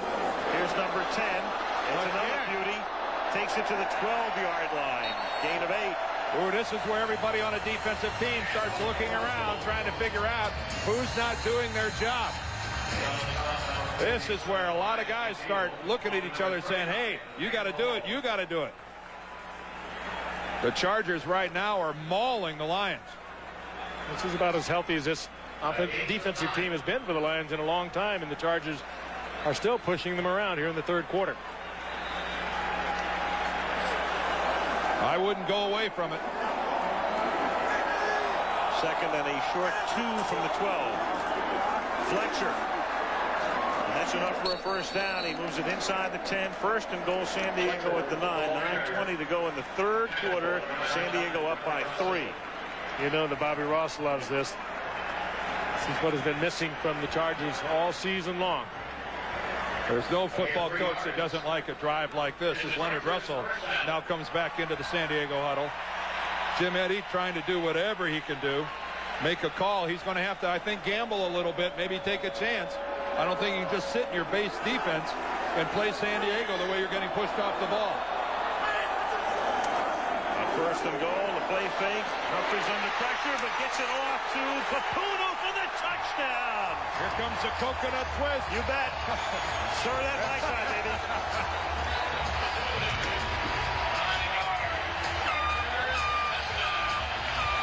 Ralph, when it works, it's swell, isn't it? Well, they have missed him with that pulled groin over the last few games, and he is back. He's healthy. He is so effective when you get down inside the red zone. And a good play action fake. Papuno actually faked a block at the line of scrimmage, just drifted into the flat. The ball comes loose. Where did Alfred lose the football? He tried to reach across the pylon. Pylon is in the end zone as Carney gets set for the point after. And moots it through. And the San Diego Chargers, who took the lead on the spectacular end of the first half Hail Mary, extended to 10. 24-14 Chargers. Alfred with a toast.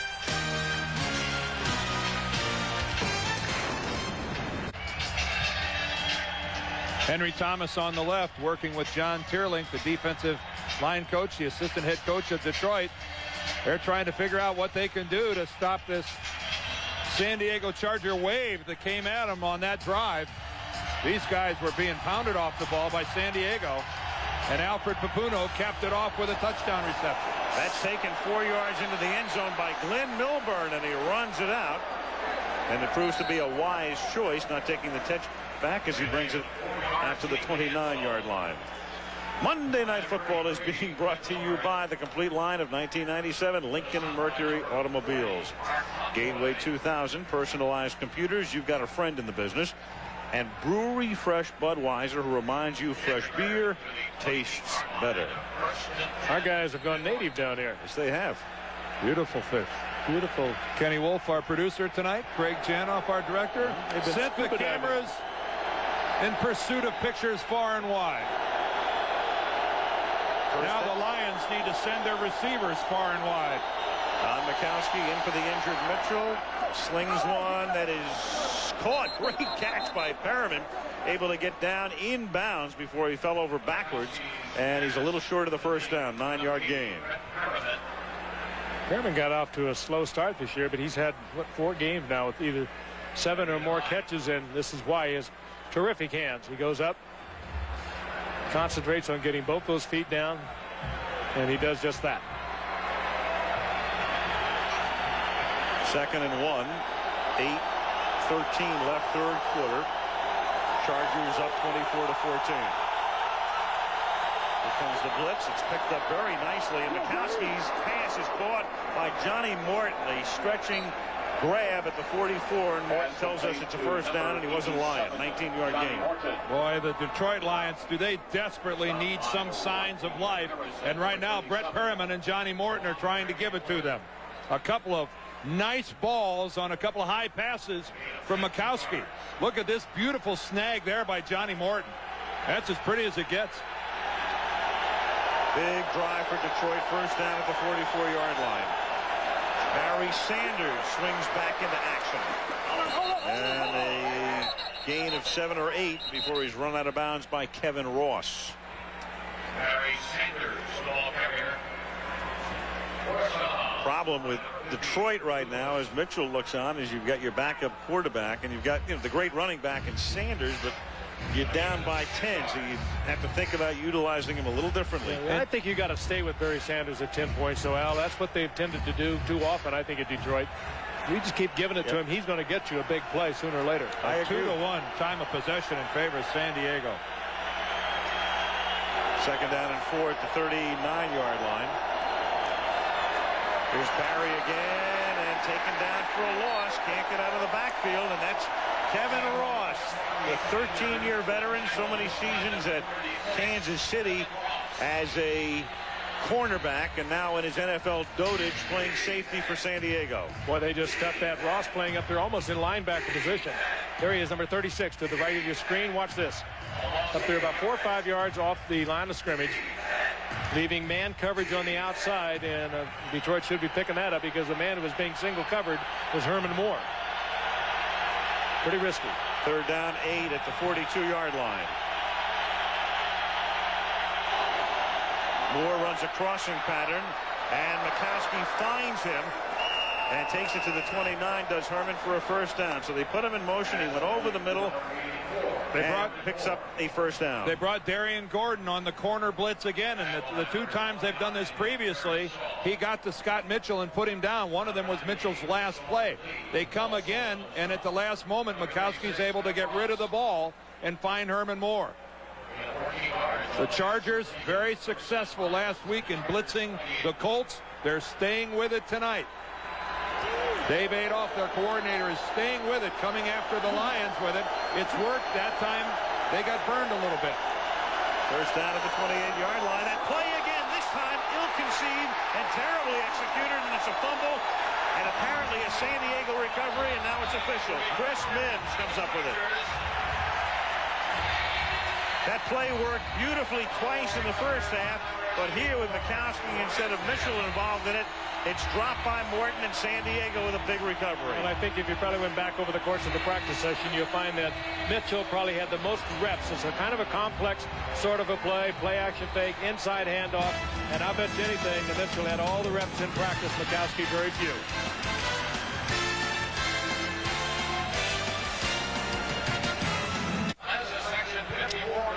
That's the great Bob Hope. Thanks for the memories as they honored him at halftime here tonight. So many trips in the USO, around veterans around the world remember him. San Diego now after the fumble recovery. This is Freddie Bradley, the rookie, and at the halftime ceremony with Alex Spanos, the owner of the team, and giving Bob a jersey with number 93. Incredibly, his age. Yeah, that's God love him. What a great man. He's given so much to the military. You think back all over the years, every war that I can remember, and he was always there. I think of just growing up watching his Christmas specials that would come from all parts of the world and the globe, and some of his guests. Second and 11. Now the catch made by Papuno up at the 40-yard line. It'll be about 3 yards shy of the first down. Who's the guy that Bob Hope used to always have with him with the mustache? The comedian Jerry Colonna. Jerry Colonna? Jerry Colonna. Jerry Colonna. Good reason. That guy used to kill me. The bug eyes, right? You're easy. It didn't take much. And Bob's wife, Dolores, also here tonight. What a pair they've been. There he is. Childhood in Canton, Ohio. That was really big stuff. You know? Yes, it was. And adulthood as well. Third down and 3 as Humphries throws, and that's broken up, and a flag comes in. And before Corey Raymond celebrates, you better look around because Brian Still was the intended receiver. Still slanting in. They were picking up the blitz read. Defense, number 31, first down. He got there just a little ahead of the ball. Almost impossible to defend if the ball's thrown right, and the receiver uses his body correctly. Here comes the rookie Brian Still from Virginia Tech.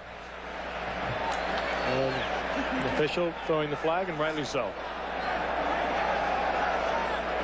And Wayne Fonts, again, that exasperated look, first down at the 45-yard line. Humphreys. And that's intended for Andre Coleman. Incomplete. Well, next week we will be in Irving, Texas, and on Sunday night, ESPN back with their Sunday night package, and that's your matchup next week. The Vikings trying to get healthy against another team trying to get healthy after yesterday's loss. The Raiders from Oakland, Minnesota against Oakland.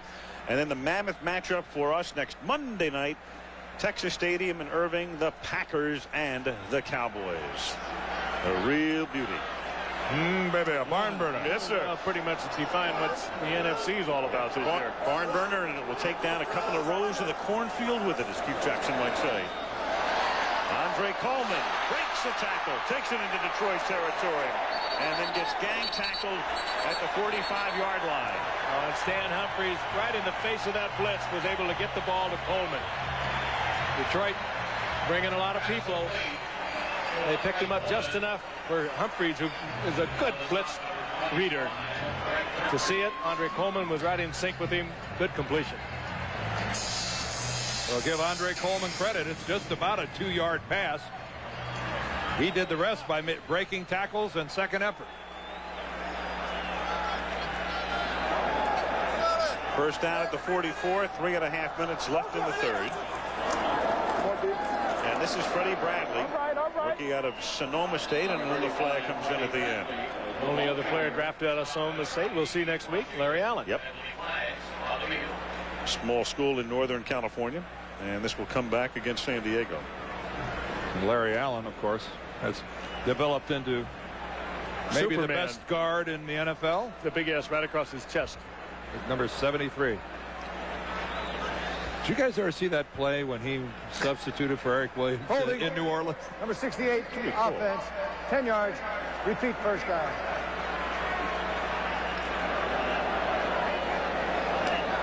Allen was a second-round draft pick, and Freddie Bradley, the rookie we're watching tonight, a seventh-round draft pick. Allen, second round in '93. Joe Kakuzu flagged for that last penalty, and that's 100 yards in penalties against San Diego, but they still lead by 10 and have the ball. First and 20 from the 46-yard line. Good protection. Catch made by Tony Martin, who's been pretty quiet since his touchdown in the first quarter.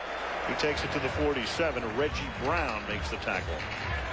It's been fun to watch Tony Martin develop. A fifth-round pick of the Jets back in '89. He went to Miami, was on their practice squad, and really couldn't catch the football. That was his biggest problem. He kept dropping the football, and he worked with Jerry Sullivan here for the past 3 years, the receivers coach, and caught literally thousands of balls, and he is a fine, sure-handed receiver now. One of the fine receivers in this league. Second and 12. Humphreys. Papunu. A little short of the first down. Papunu being saluted by the crowd. Papunu. No pass pressure at all. Stan Humphries looked at 4 different receivers, and that's got to be very upsetting for John Teerlinck, the defensive line coach of Detroit. We mentioned Teerlinck before, and to complete the story, John summoned to the NFL office in New York last week. As you look at the play again here, the defensive line and Papunu making the catch, but summoned by Paul Tagliabue, Jerry Seaman, the director of officials. There he is. Gene Washington and all that, and they ran for him a film festival of his defensive linemen at Minnesota and Detroit, and some of the things they've done through the years, precipitated by an article in which the Lions were quoted as saying, "We want quarterbacks to look like cockroaches." Finish it when we come back. Timeout called by San Diego. A little bit of New Orleans in San Diego right there. Little riverboat. Looking across Mission Bay, downtown San Diego. Back after a San Diego timeout, 3rd down and 1, and Leonard Russell picks up the first down. Let's go back and finish up our story on John Teerlinck. The net result of this meeting in the NFL office is, as John was explaining before the game, my guys now have a strike zone. We have to operate when we come in and hit a quarterback. The hit has to be above the knees and below the shoulders. And that's what we're going to tell the guys. That's the way they're going to operate He said, you know, you just try to get every advantage you can possibly get as a defensive line coach to try to get your guys to intimidate the quarterback. Basically, they go ahead and do it, just stop talking about it. Right. Freddie Bradley, that it was a very unusual situation, an assistant coach summoned by the commissioner, and again precipitated by some articles and also some complaints by other teams around the league. Every team in the league has their defensive lineman trying to knock down the other team's quarterback, and do it as often as possible. You just don't talk about it, you don't flaunt it, and you don't refer to that fallen quarterback as some type of an insect lying there with his legs pointing towards the sky.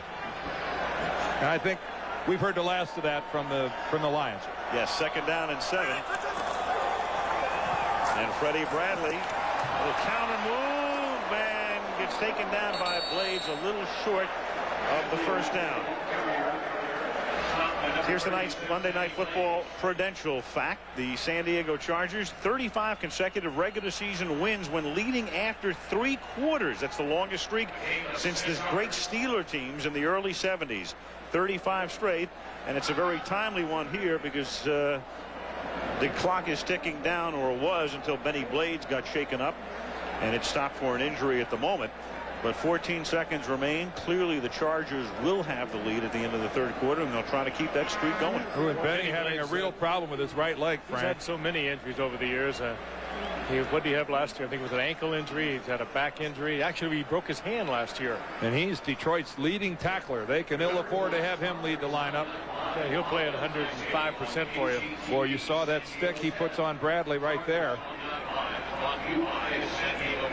Comes in and puts the pat in the shoulder right in the midsection. Just a picture-perfect tackle by Blades, but he's injured in the process.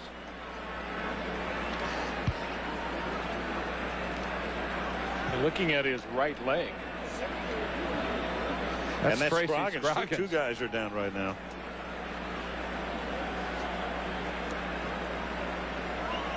And Birdie was slow in coming off the field, the Charger tackle. Well, let's see how much of this mayhem we can. Just a tremendous hit by Blades. Bradley almost lost the football. Yes. Scroggins is still down on the field. Blades has made it over to the Lions sideline. Birdie has made it to the Chargers sideline. Well, that's Scroggins. And by the look of Tracy, if you don't point him in the direction of the Detroit sidelines, he might not find it. He's looking for his zip code right now. Well, Frank, you've always referred to it as a car wreck, and that was a multi-car pileup right there. Well, you see Scroggins limping. Keep in mind, remember, he's missed the 5 games prior to this with a bad ankle. And he's given it a darn good effort tonight as we find ourselves almost at the beginning of the 4th quarter. He's favoring the right side, his right side, too, and I think it's probably that ankle again.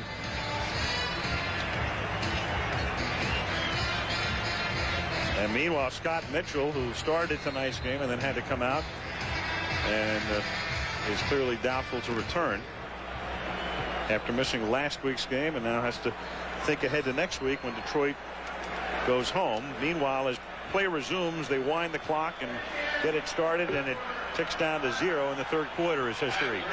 End of 3, San Diego 24, Detroit 14, and Monday Night Football returns after this from our ABC stations.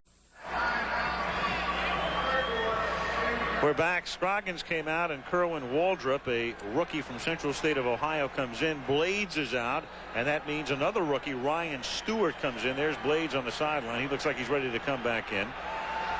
And Tony Birdie is out for San Diego as well. And from the 20-yard line on 3rd down and 1, it is Russell who picks up the first down as the 4th quarter begins. San Diego on this drive that started following the Detroit fumble with 5.5 minutes remaining in the 3rd quarter. Benny Blades will come back in, and which is good for Detroit. He is a good run stuffer. Well, he's their leading tackler from the strong safety position. Don Mikowski looks on. Looks like he'll finish this game at quarterback for Detroit. First down at the 17-yard line. Freddie Bradley takes it to the 6-yard line. That's a first down. It'll be 1st and goal tackled by blades. I tell you, that's good explosive running, too, by Bradley. Bradley really only played his senior year at Sonoma State. He missed all of 1994. He had an injury before that to his knee. He had about 700 yards rushing. And so they were able to get him in the 7th round. But that was good running there. I was just slashing running. I was smelling the end zone and turning it on. And toss in a decent ration of really poor containment by Detroit. They gave up that corner really easily. First and goal from the 6. Freddie Bradley just inside the 5-yard line. Second down and goal. San Diego getting really close to opening this ball game up. And right now you've got to ask that question: have the Lions been able to get it back together after giving up that touchdown pass the last play of the first half? Alfred Papunu down on the ground. But right now the Detroit Lions, a very ineffective third quarter after giving up that big play to San Diego. Injury timeout. Coming back from the groin, and big game for him tonight, including a touchdown, the 5th of his career, 3rd in regular season, and I think postseason. And I think in no small measure one of the reasons San Diego has been very effectively running the football tonight. And now on second down and goal as play resumes, it is Freddie Bradley taking it to the 1. The game situation is 13 minutes to play in the 4th. Chargers leading by 10 and trying to maybe sound the death knell for the Lions here if they can get it in. 3rd down and goal. They bring in their passing unit, but they'd love to run this football in. They don't do that very often here in San Diego. Well, they certainly haven't this year, but they have their 3 wides in now. Jim Eddy sending out the defensive signals. I think he's saying this is how deep Wayne will be in it if we score. Yep. Humphreys floats one, and it's incomplete, and Martin looked around as if to say, what was that all about? Tony Martin and also Andre Coleman in the area, and the Lions get a nice break here because they'll, if San Diego gets the field goal, at least remain within 2 touchdowns. Well, if I could analyze that look by Humphreys, it was somebody ran the wrong pattern. One of disgust, and Bobby Ross got the word from up above somebody ran the wrong pattern, and he also just turned away in disgust. Now John Carney to kick a 20-yard field goal. I think earlier I said Jason Hansen was the career field goal leader. It was Carney on the other side of the field. So Carney with an easy chip shot here. Salisbury putting it down, and he bangs it through. Yes, sir. That cannon means the Chargers have scored again and lead by 13.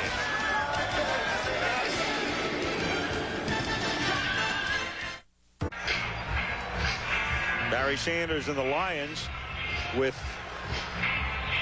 a big mountain to overcome right now. I mean, I think their season really, in effect, hangs in the balance here tonight. Coming in 4-5. 4-6 would not knock you out mathematically, but good luck to you.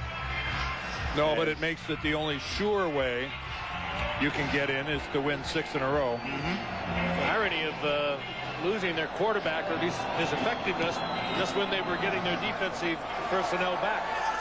Carney sends one down to the 10-yard line. And Glenn Milburn tries to give them good field position and is run out of bounds at the 36-yard line. 12-14 left in the 4th. 27-14 San Diego.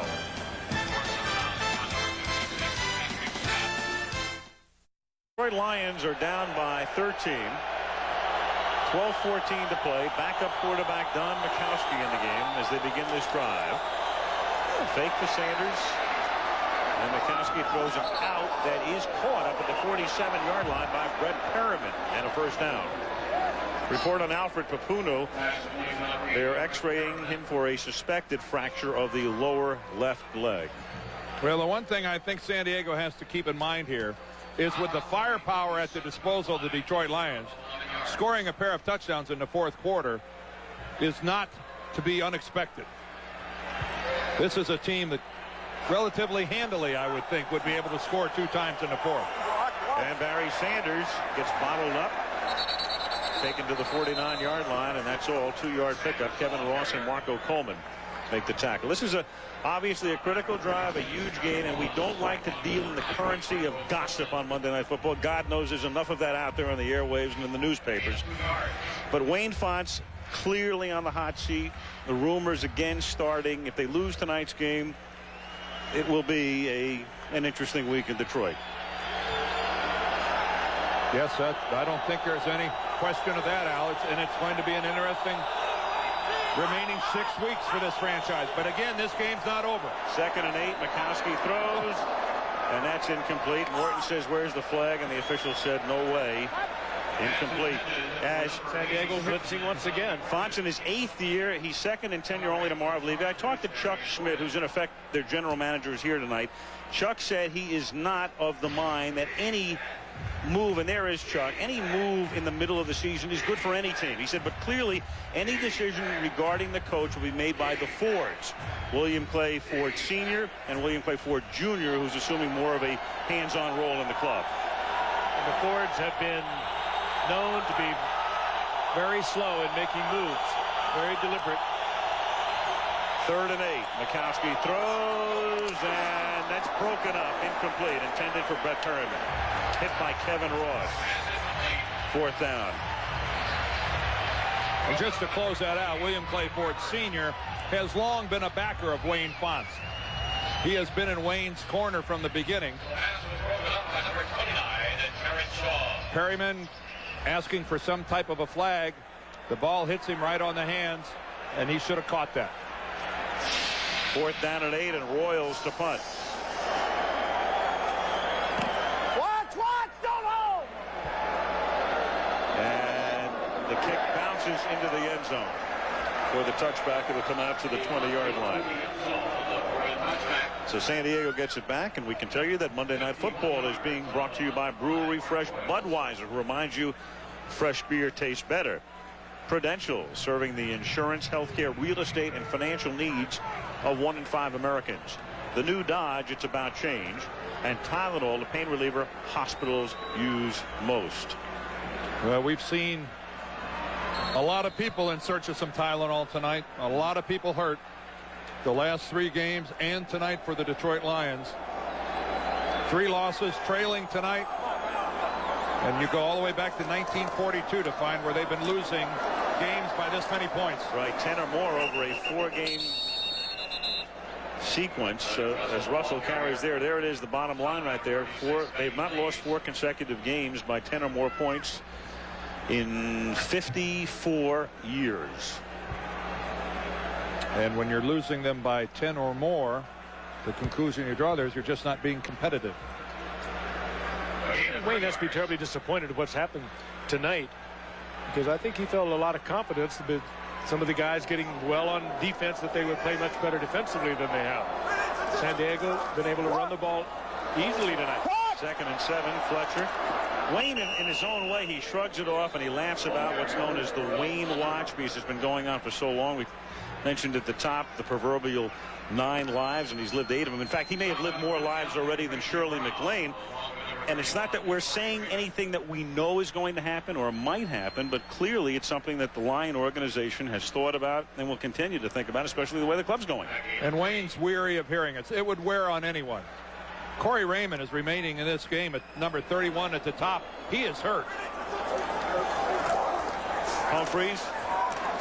And that's caught, and Martin tries to pick up the first down as they try to extricate the football along the way, and he may have picked it up with forward progress.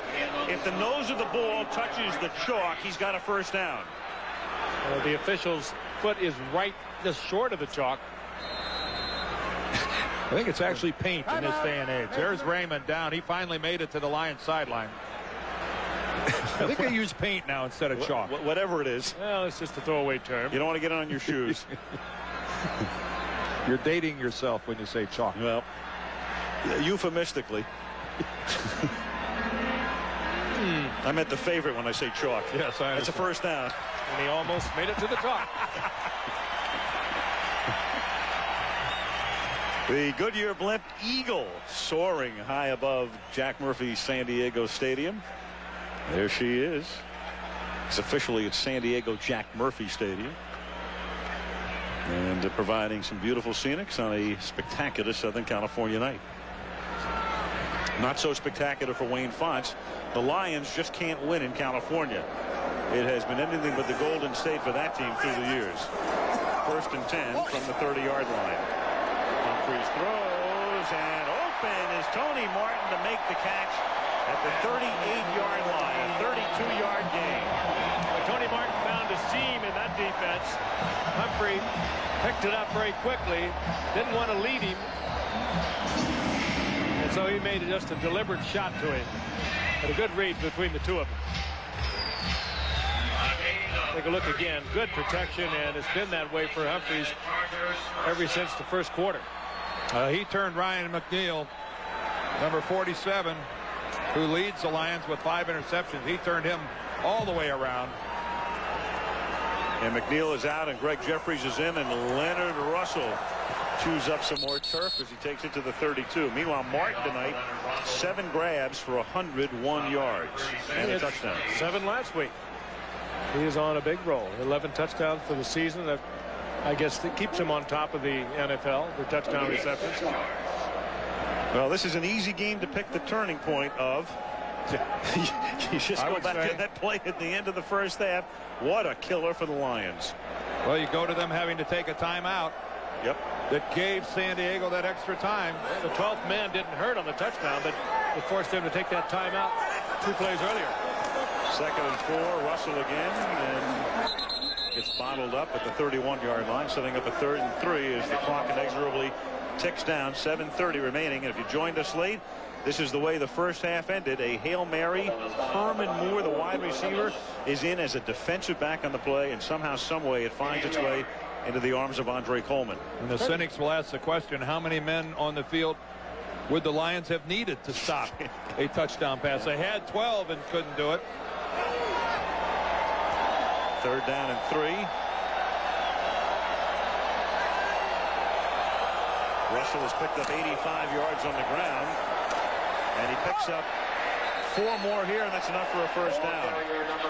Pepper Johnson makes the tackle. And gents, remember that we had a game here in '93, a Monday night game. Chargers against Miami. The first half ended as Anthony Miller, then playing with San Diego, and now with Denver, made a spectacular Hail Mary catch at the end of the first half. And that ended up being a big win by the Chargers and a crushing loss for the Dolphins, who needed that to get into the playoffs and ultimately went on to lose their season finale and didn't get into the playoffs. First down at the 27-yard line. Russell. Oh, boy. Well, nowhere to run, nowhere to hide. Greg Jeffries comes up for the tackle. Well, I think Bobby Ross would prefer, even with 6 minutes remaining, that Russell would have kept that ball in bounds. You move the clock. In fact, I know he would. No, but Bobby has to be just thrilled with the fact that his team has established themselves as being able to control the line of scrimmage when they have the ball offensively. Clock does continue to run. They had marked it inbounds. 2nd down, 15. And the catch is made by Tony Martin. He has it at the 20-yard line, about 3 yards shy of the first. Boy, that was a good look by Humphries upfield, and good timing with Tony Martin. Perfect. He looked upfield and then just watch Humphries pull away. Fake downfield and then boom.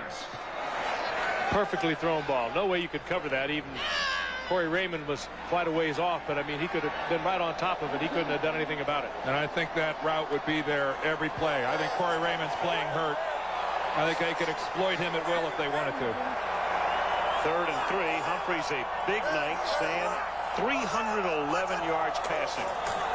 Trying to add to that total, but he won't be able to get it away. Sacked back at the 30-yard line by Kerwin Waldrop, the rookie from Central State of Ohio.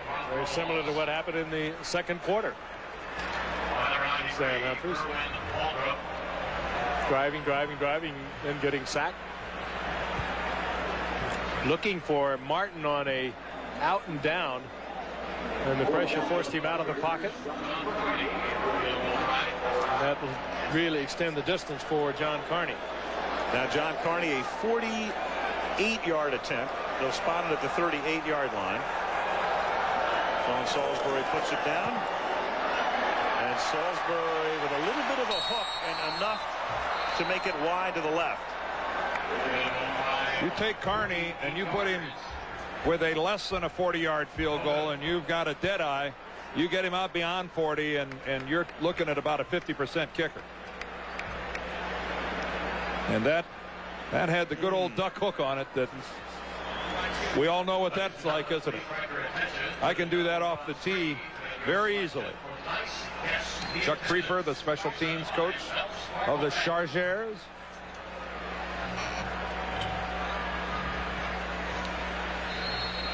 Four minutes and 36 seconds, and the Lions need 2 touchdowns. Lions will go home. Now they'll play Seattle next week, then they're at Chicago, and then 3 home games: Kansas City, Minnesota, and Green Bay. Chargers meet Tampa here on Sunday, and they're going to try to let Barry Sanders do it.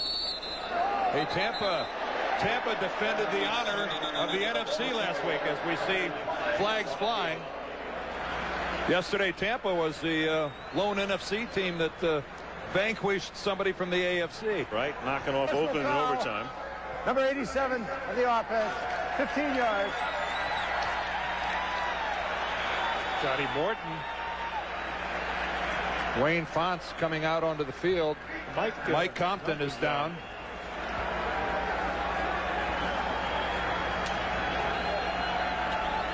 Big Mike has been battling away. A player's coach is Wayne Fonts.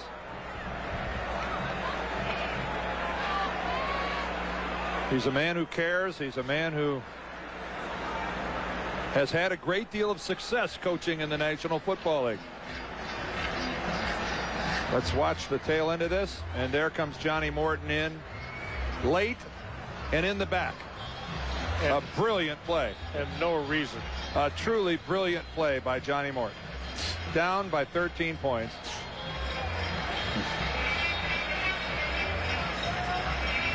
Well, Wayne Fonts is a very emotional guy. And he has his detractors, obviously. He also has a lot of people who admire him. But he's the kind of guy, 45 minutes before tonight's game, he's walking around on the field, and he's looking around, and he's saying things like, isn't this great? This is fantastic. Look, the crowd is coming in. The lights are coming on. It's a beautiful night. Where would you rather be? And, so many coaches are so stoical. And then you have the Fontses of the world. They walk around and absorb everything. And a breath of fresh air. He really is. Everything in and all of that. And he truly believed his team was going to win tonight. Stoic is not the word for Wayne Fonts. No. He wears it right on his sleeve. Take a look at this. Look at that record in December and January. Better than a 2-1 one-loss record, but it's September through November that's killing it. And we're in November right now. Last time I checked. We are in the middle of. Scott Conover comes in to replace Mike Compton. It'll be 1st and 20 now at the 29-yard line. 1st and 20 thanks to Johnny Morton. Yeah.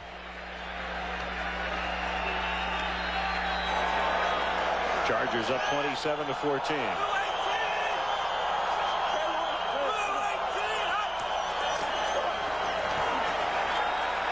Mikowski throws. That's caught by Morton. But the Chargers will allow the Lions to complete all the 5- and 6-yard dink and dunks they want at this point. You got it right, Al. They're 3-man rush. They're just laying back. They're looking for a pick. They'll give them everything underneath. They're looking at Compton's left leg, which is obviously very sensitive. 2nd and 15 from the 34-yard line. Mikowski strip, loses the football, picked up by Hardings, and he gets whacked. Chris Mims was the guy who stripped it, and then Hardings, the rookie, one of 2 #1 draft choices, a kid out of Penn State who signed late. Pretty athletic play by Hardings, picking this ball up on the run. Might have been better advised to cover the ball. Yes, his head would have been much better off. Well, he's going to try to make something happen. Boy, he picked it up and got whacked.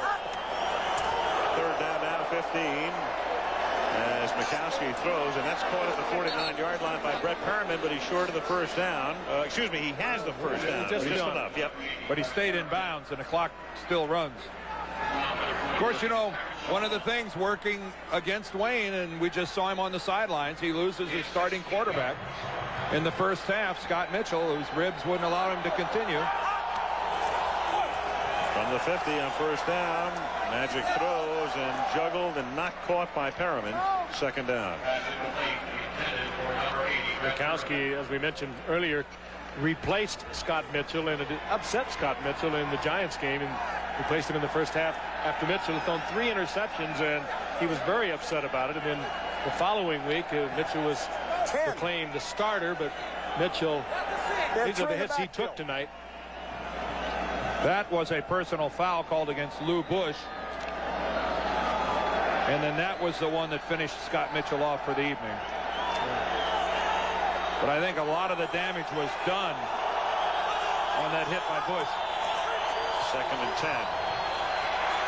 Mikowski pressured, going deep, throwing too far, intended for Brett Perriman, and the Magic Man gets knocked down by Bush. What I started to say was Mikowski, in replacing Scott Mitchell in the Giants game and then starting against Green Bay last week, was very ineffective. He threw for 44%, had 1 touchdown, a couple of picks. And this is the man, if they're going to make a run, there's still time to make a run. They won their last 7 last year. It'll have to be Scott Mitchell. Third down and 10 now from the 50-yard line. And it's Morton making the catch, but he is pushed out of bounds a little short of the first down, and clearly they'll be going for it on 4th and 2 with 2:44 left.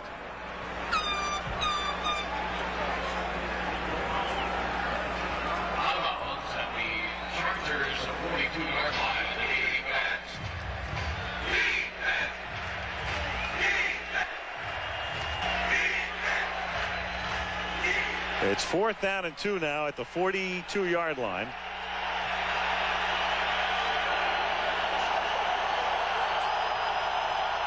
The Lions on life support here. And trying to keep breathing. They have to convert. Mikowski throws off his back foot, and Morton can't make the catch, but there's a penalty marker thrown. Darian Gordon and Harrison both covering on the play. And that body language would indicate they're discussed with the upcoming call, which will give Detroit a first down to keep their hopes alive. Pass interference. Number 21, the defense. First down. Darian Gordon, who made the entire game tonight. I don't know that he ever turned around and played the football. No, he didn't. No, and that's the no-no. Had he turned around and looked for the football, then it would have been fine. Morton would have collided with him. Gets awfully interesting if Detroit gets in the end zone. Here comes a corner blitz again. And Mikowski throws, and that's too high, intended for Herman Moore. It's almost difficult, almost impossible to throw too high for Herman Moore. At 6'4". He did it.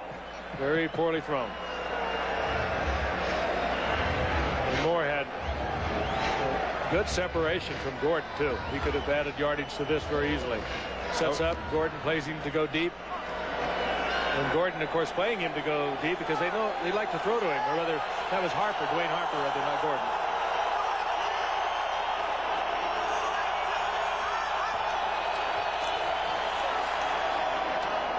That's caught by Metzelaars. A flag is down. Pete gets out of bounds to stop the clock at 2:29. And that'll be against Detroit. Talk about shooting yourself in the foot. They would have had a 3rd and 2, and now they're going to be backed up. Illegal use of hands. Hands to the face. Number 71, the offense. 10 yards. Second down.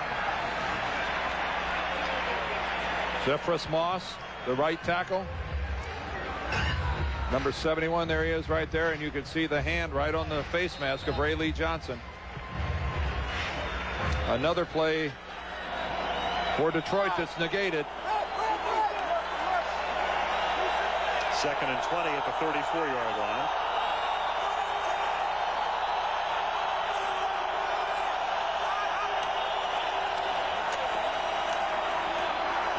He guns it, and it's caught by Herman Moore inside the 20. He'll be about 4 yards shy of the first. Boy, depending on when they blew that whistle. But no, it'll be Detroit's ball. They blew it at the 18-yard line. Play is over. But Kevin Ross did one heck of a job getting his hands on that football, and he came down with that baby right along with Herman.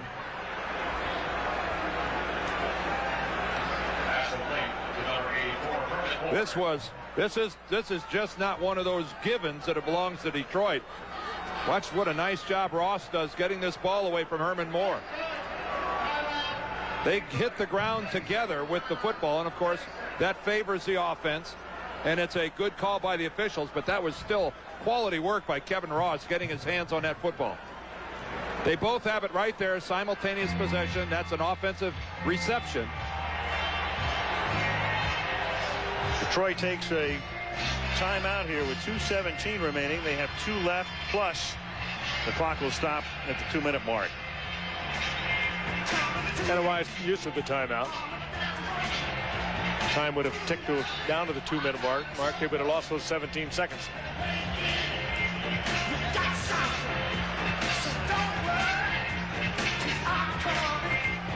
Third and 4 when play resumes at the 18-yard line.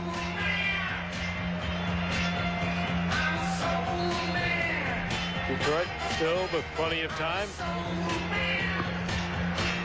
Just that they have been so ineffective up until this drive, which began at their own 38-yard line.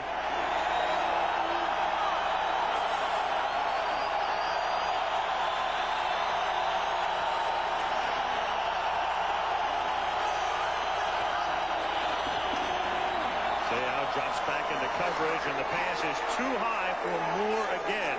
Covered by Harrison. Fonts looks for the flag. He won't get it. It'll be 4th down. I think if that ball not been too high, Rodney Harrison would have got a hand on it. As it was, he got a pretty good lick in on Herman Moore. Herman Moore taking it down and in. Harrison coming over from his safety spot. He really lays one on Moore. Yeah, Harrison just timed that hit. He's not playing the football at all. He's going after Herman Moore, and if he mistimes that by half a second, that could have been interference. As it was, he timed it very well. 4th and 4 from the 18.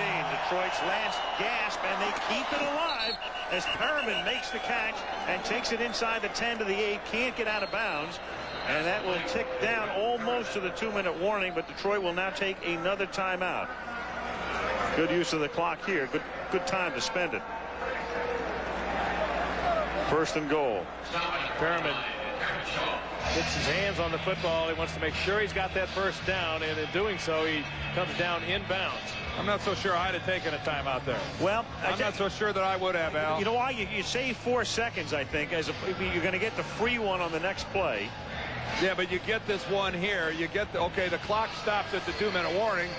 You put it into the end zone on a pass, and all of a sudden you have a touchdown, and the clock stops there, and you still have 2 timeouts left. Well, yeah, I think it's splitting hairs here a little bit, though. It's an interesting little call to make. Yeah, because you can argue both sides of this. All I said was I wouldn't have taken the timeout. I might not have either on second thought. Yeah, they were giving a signal from the bench too. Right. To take the timeout. 4 seconds to me isn't worth a timeout. The best thing for them is to score right here, the onside kick, and they still have 1 timeout remaining as Mikowski throws, and they do. No, they don't. It is Perriman who almost made the catch and couldn't hold on. Terrence Shaw with the coverage. He should have made the catch, and he knows it. And that takes us to the 2-minute warning. He was saying that he had possession of it, but he didn't. You have to come down in the end zone with both feet and have possession of the football. And Brett Perriman, I don't think had both feet on the ground. You have to have control of it. Yep. You got to have both feet on the ground and control the ball. No. Question here, did he demonstrate control? Let's look at it real closely. Shaw didn't even know he was there. Very close. That's very close. And where are his feet? Pulls on. I don't think so. I think that's a good call by the official. He might have given it that in Detroit. Yeah.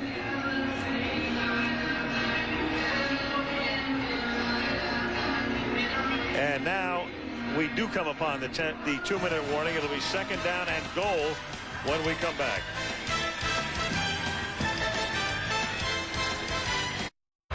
Two minutes to play. San Diego leading by 13, and Detroit trying to get into the end zone and then recover an onside kick. That's their only hope right now. Second down and goal at the 7-yard line.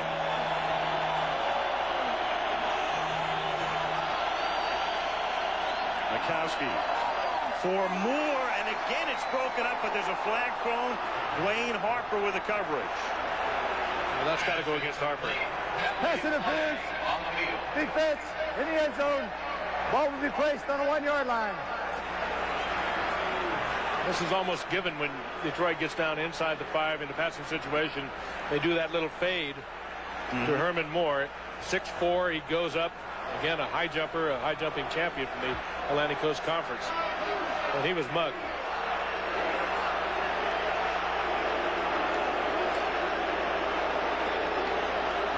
Well, they don't get the touchdown. They get a first and goal at the 1-yard line. Flag football tonight. 11 penalties in the game have resulted in first down. 6 for the Lions and 5 for the Chargers. First and goal.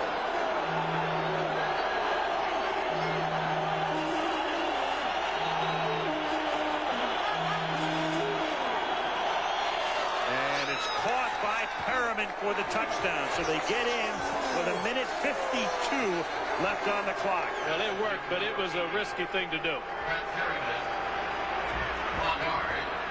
They'll take it. But that was a high-risk thing. They just wanted to do it quickly. They didn't want to waste time on the clock. Well, right. So if they have an incompletion, they have a clock stoppage, and this is, I think, just reflective of the type of belief that they have in Perriman and Moore. That they're going to go up, that my guy's going up after the ball is better than your guy who's going up after the ball. And they're right. Now Hansen for the point after. And that's good. So it's a 6-point San Diego lead with 1:52 remaining. And Detroit with an onside kick now, and that'll determine the outcome of this game. If San Diego recovers, you can write a finish to it. Jason Hansen, it'll be on his foot. Well, San Diego, that onside kick is so important. The kickers, they work long and hard at it. There'll be no offensive linemen on this return team for San Diego. They will wheel out what they call the hands team. No gloves. No. There'll be a group of guys that the receivers pretty adept at handling the football. Receivers, backs, defensive backs. Frank Novak, the demonstrative special teams coach.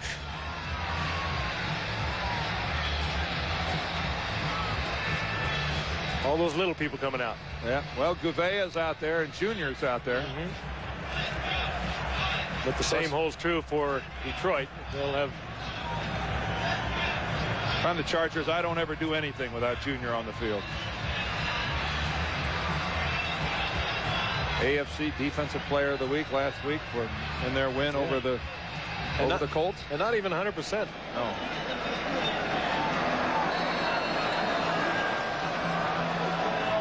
Hansen kicking it to the near side. Oh, he's taken there.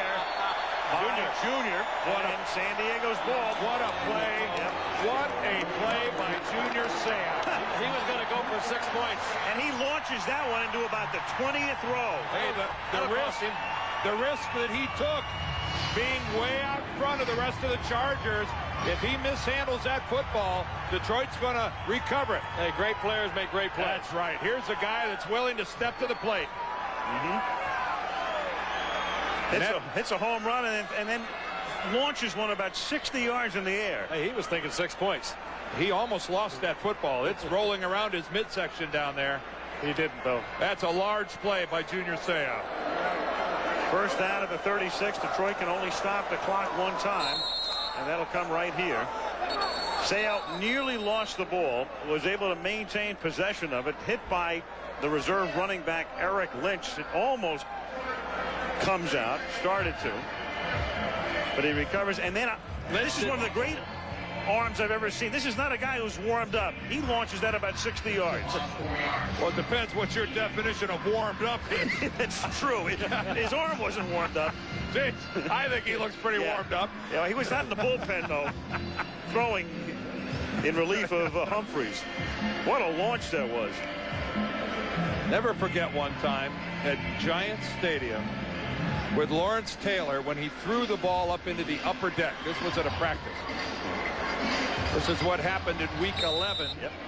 We don't want to overstate this, of course. No. But 50.8 points per game have been scored this weekend in the National Football League. I understand. Since 1990. Everybody understands that we don't want to overstate anything here. I already said it. But there it is. Second down. And Leonard Russell, and they'll tick down. The clock will tick down. Kenny Wolf and Craig Janoff and our great crew with Joey Chavo and the gang heading down to Irving, Texas next week. Irving.